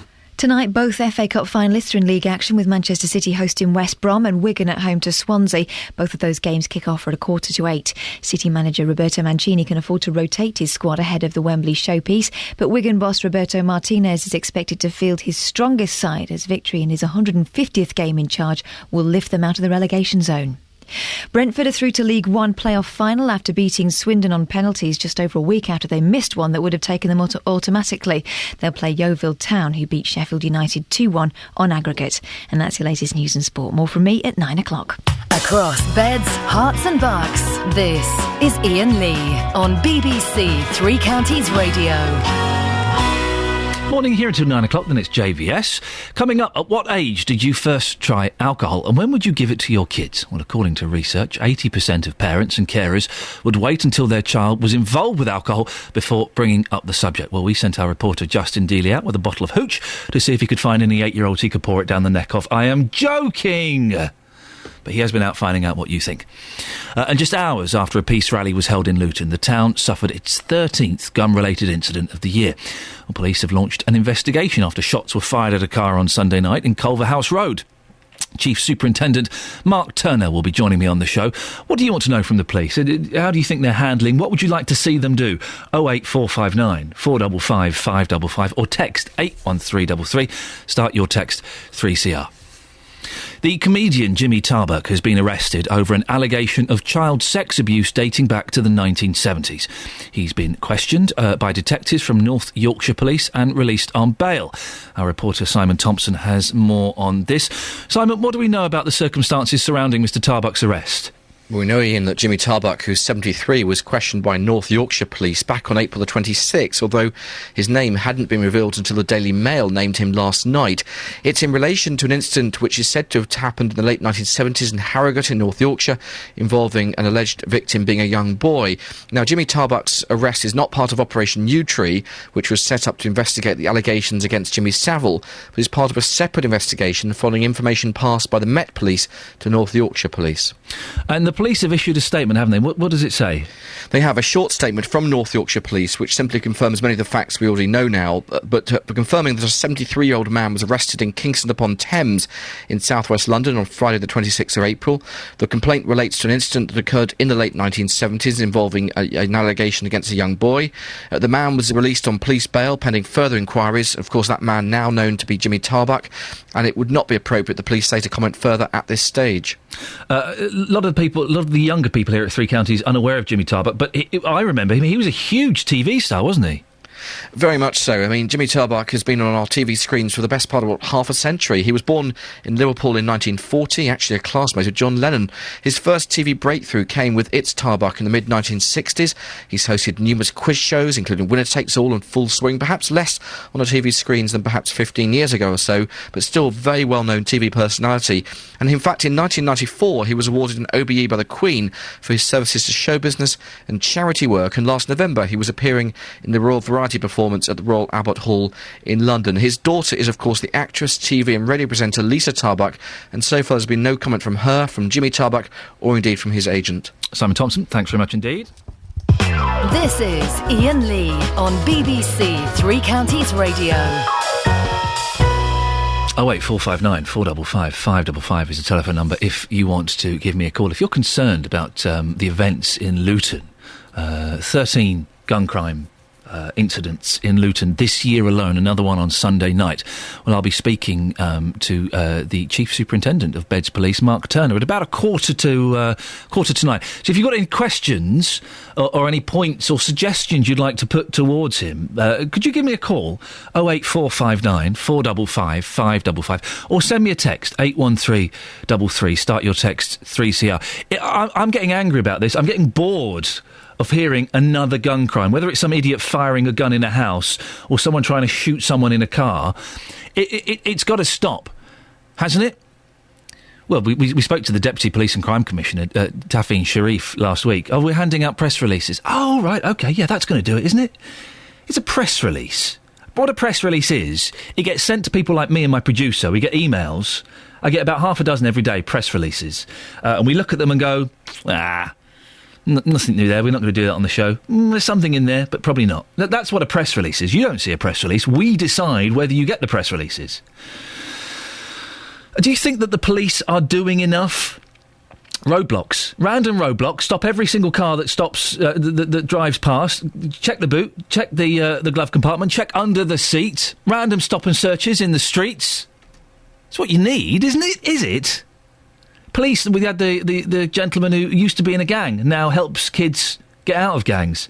He said the police should be knocking on doors, trying to assuage people's fears. Assuage, there's a good word, isn't it? Yeah. 08459 455 555. That's coming up in about 7 minutes' time. Now, at what age did you first try a little bit of cheeky booze? And when would you give it to your kids? Well, according to research, 80% of parents and carers would wait until their child was involved with alcohol before bringing up the subject. And only 20% would do it beforehand. Really? Hertfordshire's Alcohol Campaigns Group wants to encourage parents and carers to have the conversation. They say the best time to talk about it is between the ages of 8 and 12, when they're more likely to listen to an adult. Well, we gave our reporter Justin Dealey a bottle of hooch, and we told him to find some children and see if they'd drink it. No, I'm joking. Morning, Ian. How you doing? You well? Cool show today, man. Yeah, wicked. Why are you doing a stone voice when we're talking about booze? That's true, actually. The thing is, I know what you do. I know what you do when you're drunk. Go on, then. You get home at 3 o'clock in the morning, you wake up your missus and ask her if she wants any cheese. Was it cheese on crump? Cheesy crumpet. Oh, I'm gonna get myself a cheesy crumpet. It tastes really cheesy and good. What do you think? Has it got potential? I'm thinking Eurovision next year. Where have you... You really have been drinking. Where have you been this morning, Justin? I've been in Lucerne. For me personally, I was 2 years old. No, I'm joking. I was about 10 or 11 years old when I had my first taste of alcohol, and I honestly think that helped me. I don't think with something like this there is a right or a wrong answer as to what you're doing as a parent. I've been asking parents in Lucerne for their views on this morning, and this is what they've had to say. Angela, you're here this morning with your 10-year-old lad. When would you maybe give him his first taste of alcohol? Never if I had my way, but it'd be down to him once he's an adult. I wouldn't give it to him before that. I wouldn't allow it. So you give him nothing before 18 at all? No, nothing at all. Would you not be worried, though, that once he gets to 18 he might go crazy and go off the rails? Oh, no, I don't think so. I've got 2 older boys that would keep him in check, I think. Gina, when do you think children should be having their first taste of alcohol? Well, it would depend on the individual person, but personally, if they're not allowed into a pub to drink before the age of 18, then they shouldn't drink alcohol until they're 18. So when you had your children, did you not give them any booze at all before they were 18? No, I didn't really tell them anything. I mean, they're going to do it behind your back regardless of what you say anyway, but then that's just my opinion. Right, and we're getting way ahead of ourselves here. You've got a 3-year-old child. When do you think you might give your child their first taste of alcohol? We never will. We'll never give him that opportunity because it's not good for him. It's going to impair decisions. He's a clever boy. He's going to learn the effects of alcohol and he'll learn what's right and what's wrong. And we're Christians, so we believe that it's not a good thing to do. So you certainly talk to him, but you certainly wouldn't give him any alcohol? That's correct, yeah. Madam, you've got 2 grown-up children, but in your household, at what age were they first introduced to alcohol, would you say? When they were little, they just used to have a little sip of their dad's drink, and then when they were old enough, they could go out and drink at the right age. Now, when you say when they were little, what sort of age are we talking about? For me, it was about probably 10 or 11, the odd sip here or there. How old were your kids? Say about 11, 12. Do you think that helped them when they got to 18? It wasn't suddenly this huge build-up, I can now go out and drink legally. Slowly but surely, they'd built up to that, so they had no problems when they got to 18. I think it all depends on their friends as well, who they hang about with. Both of them were different, so... You had no problems with alcohol with your children? No. Well, I do wish the lady a lot of luck, Justin, the one that said that he's never going to drink, we're going to educate him. Yeah, good luck on that one. Yeah. When he's going to school. I mean, I found it very interesting this morning because we've got 2 types there. We've got the new parents that are saying, absolutely no chance. My child's going to be 18 when they are legal to drink and legal to go into a pub. That's when they're going to be tasting alcohol. But the old school there, the people that had their children a few years ago, were saying, well, a bit like myself, that we did introduce our children to alcohol at a younger age, the same sort of age as me, 10 or 11 years old. I've never had a problem because some people, and I've seen this myself with my friends, when they got to 18 years old, they had never tasted alcohol before. Suddenly they're down the pub and it all went a bit wrong for them. I don't know if there is a legal age for drinking alcohol. Obviously there is for buying it, but I don't think there is a legal age for drinking, is there? Well, I heard, and this was quite interesting, that I think in restaurants, somebody will back me up here, it's certainly below the age of 18. If you're going out for a meal with your family, again, correct me if I'm wrong, somebody I'm sure will phone up and tell me that I'm right or I'm wrong, but I think it's something like 16. If you're going into a restaurant with your family, you can legally drink booze at 16, but don't quote me on that. I think that's true. You say that. I heard that. I thought it was...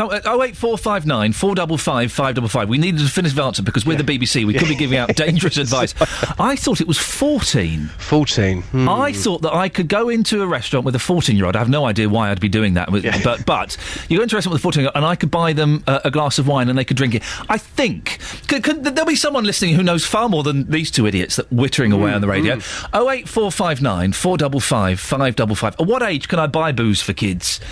And shut them up. No, and they can legally drink it in a restaurant, please. With these things, Ian, we always look to the continent, don't we? We always look at places like Italy, and we think that there they are, they're introducing their children to alcohol at a much younger age, and they're not going out on the town centres and smashing places up. I think there is no right, there is no wrong answer with this. We can only go from our personal experiences. And, I mean, when did you have your first drink, Just? 10 or 11, I would say.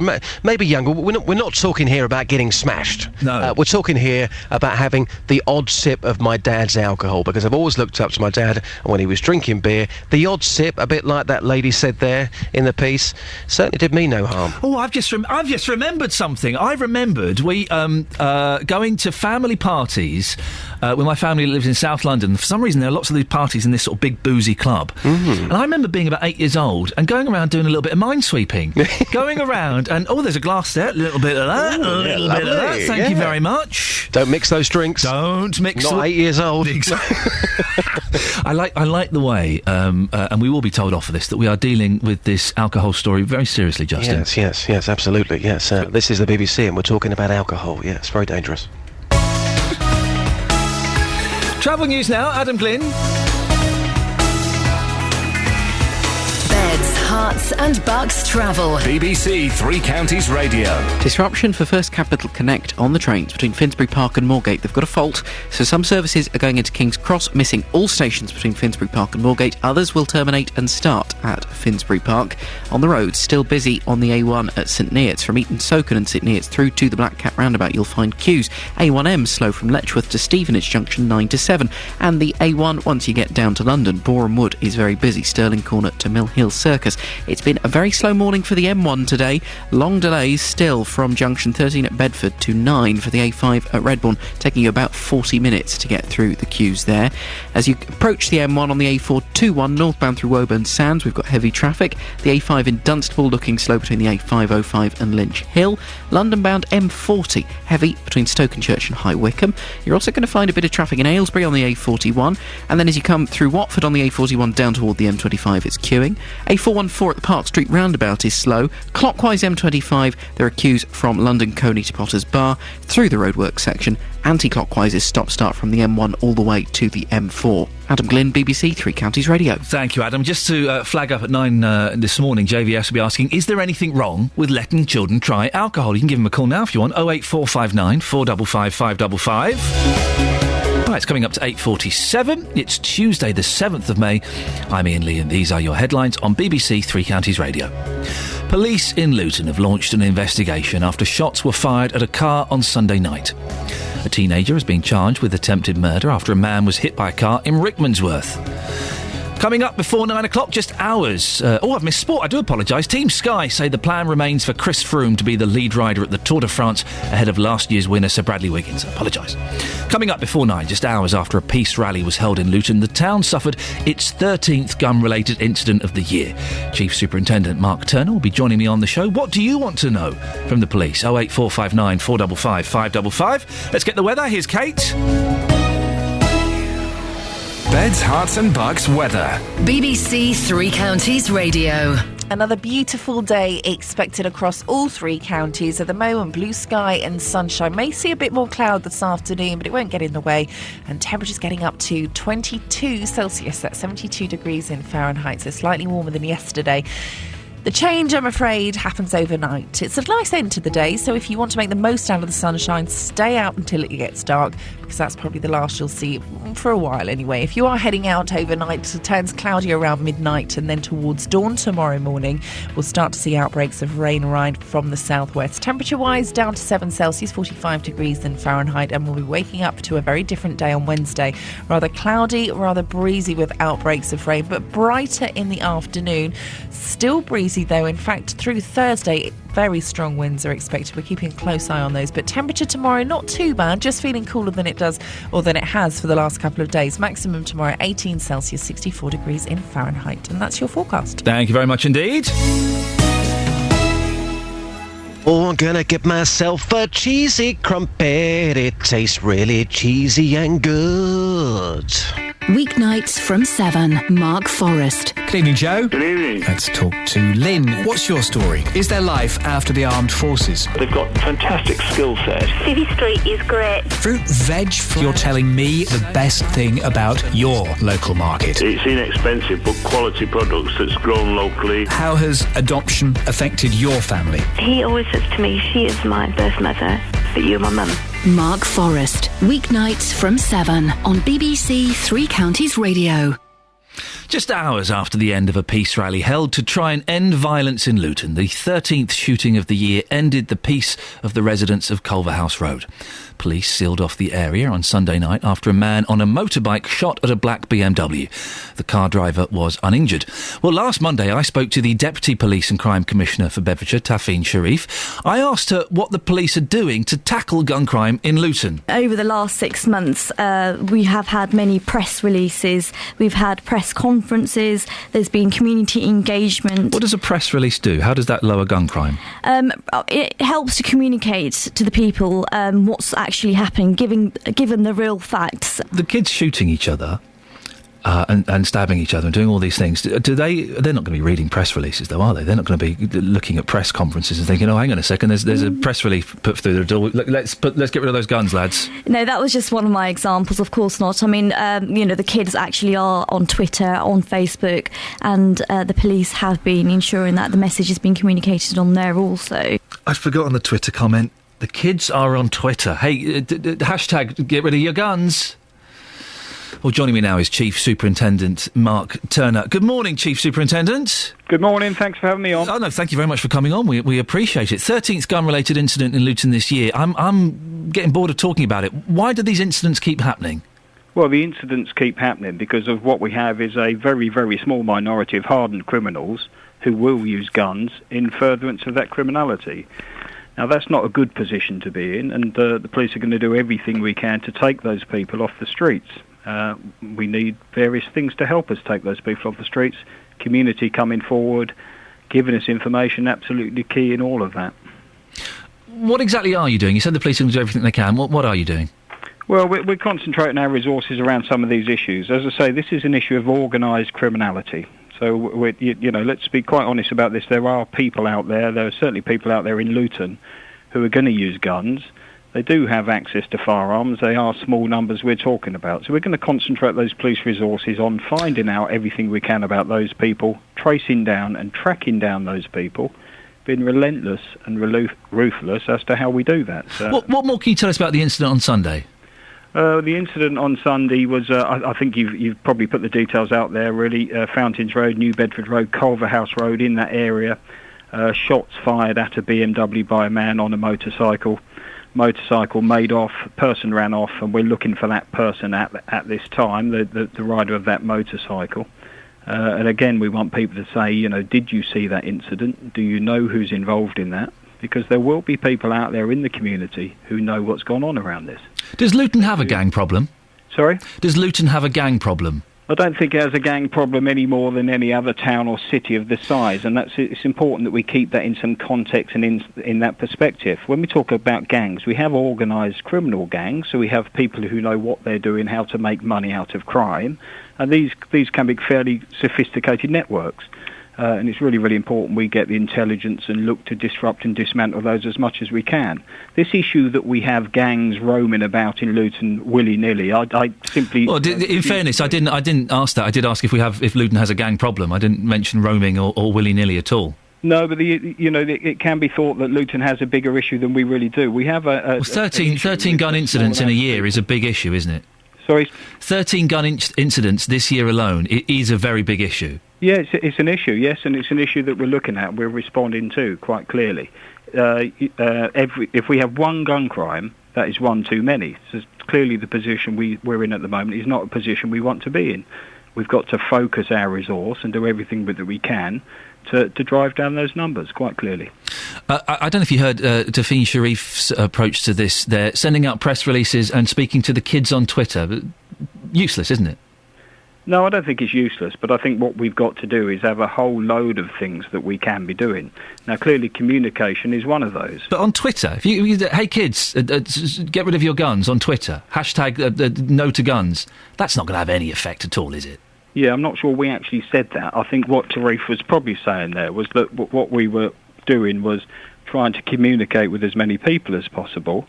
And there's lots of ways we've got to go about tackling this, because there's no doubt that people out there in the community will know what's going on. And if we can, build up those relationships with the community and find out those little snippets that are out there, they can be absolutely invaluable. So it is right that we need to communicate, but there's several other things that we've got to do as well. Are you going to increase police presence in parts of Luton? We've been speaking to people this morning who are scared and are considering moving out of Luton. Are we going to see more police on the streets?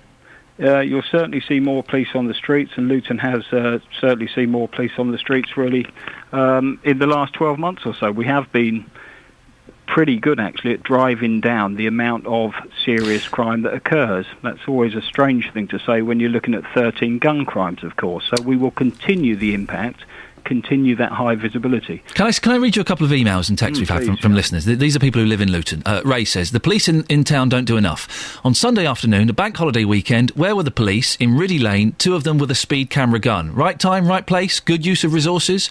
Karen says, the police commissioner said on 3 Counties Radio, we don't have a gang problem in Luton, we're not London or Birmingham. Now will the police admit there is a big problem in the town? There was a peace march in the town.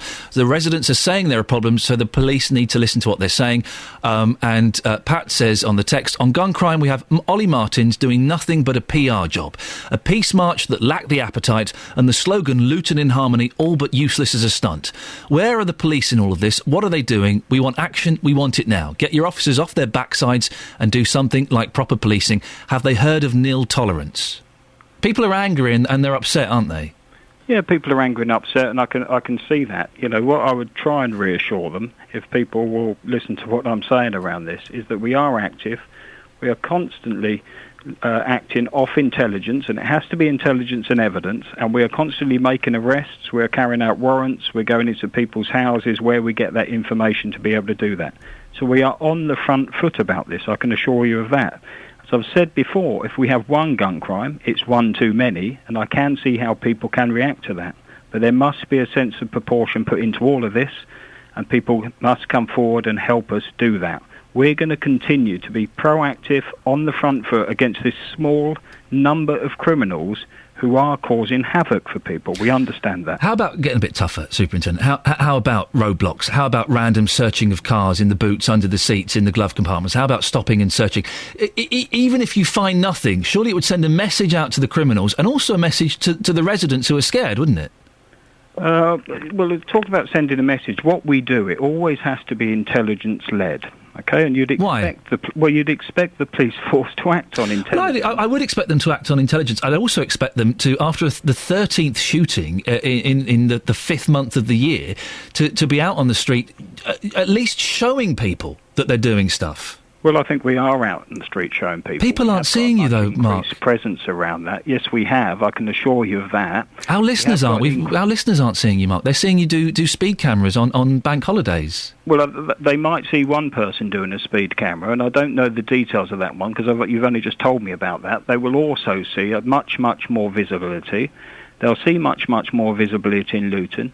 They will see proactivity. When you talk about road checks and zero tolerance and terms like that, there is also 200,000 people in the community of Luton who are law-abiding, who wouldn't necessarily expect to be pulled over by the police without any good intelligence or any good reason to be called over. I wouldn't care. I wouldn't mind. If I lived in Luton, I don't. If I lived in Luton and there'd been that many gun crimes, I wouldn't mind if you searched my boot. And I wouldn't like it. I'd be a bit grumpy, but I'd put up with it.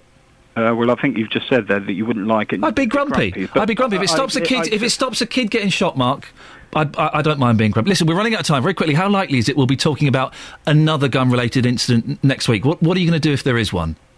Well, we're going to continue with the approach we've got, and that's intelligence-led, going on the front foot and going after this very small minority of people who are causing us the issue. And tweeting about it. Well, I guess we will be tweeting, but there'll be loads of other things we'll be doing as well. I can assure you of that. OK, I appreciate your time this morning. Thank you very much indeed. That was Chief Superintendent Mark Turner. I don't know if you were happy with those responses. We'll certainly be talking... Well, I'm not in tomorrow, to be honest, but I'm sure you'll be talking about it with whoever is filling in for me. Right, let's get the travel news now. Here's Adam. Beds, Herts and Bucks travel. BBC Three Counties Radio. Still a bit of disruption for First Capital Connect between Finsbury Park and Moorgate because of the earlier train fault. They've got all the lines open, but some trains may still divert to King's Cross. Southbound A1 at St Neots, queuing. It's slow from St Neots through to the Black Cat roundabout. The M1 has been really busy this morning, and there are still long delays from junction 13 at Bedford to 9 at Redbourne. It's slightly more free-flowing than it was. It's only taking about 25 minutes to get through now. But once you get beyond there, if you're heading further down the M1, slow from Bricketwood to Watford, junction 6 to 5. A404 at High Wycombe, there's a bit of a queue at the M40's junction 4, and it's been slow on the M40 this morning from Stokenchurch to High Wycombe, so it's not a surprise. Anti-clockwise M25, stop-start from the M1 to the M4, and the clockwise carriageway is looking slow as you head from junction 22 at London Coney onwards into the roadwork section through toward Potters Bar. Adam Glynn, BBC Three Counties Radio. Thank you very much, Adam. Right, that's it. I'm not in tomorrow. Someone excellent will be.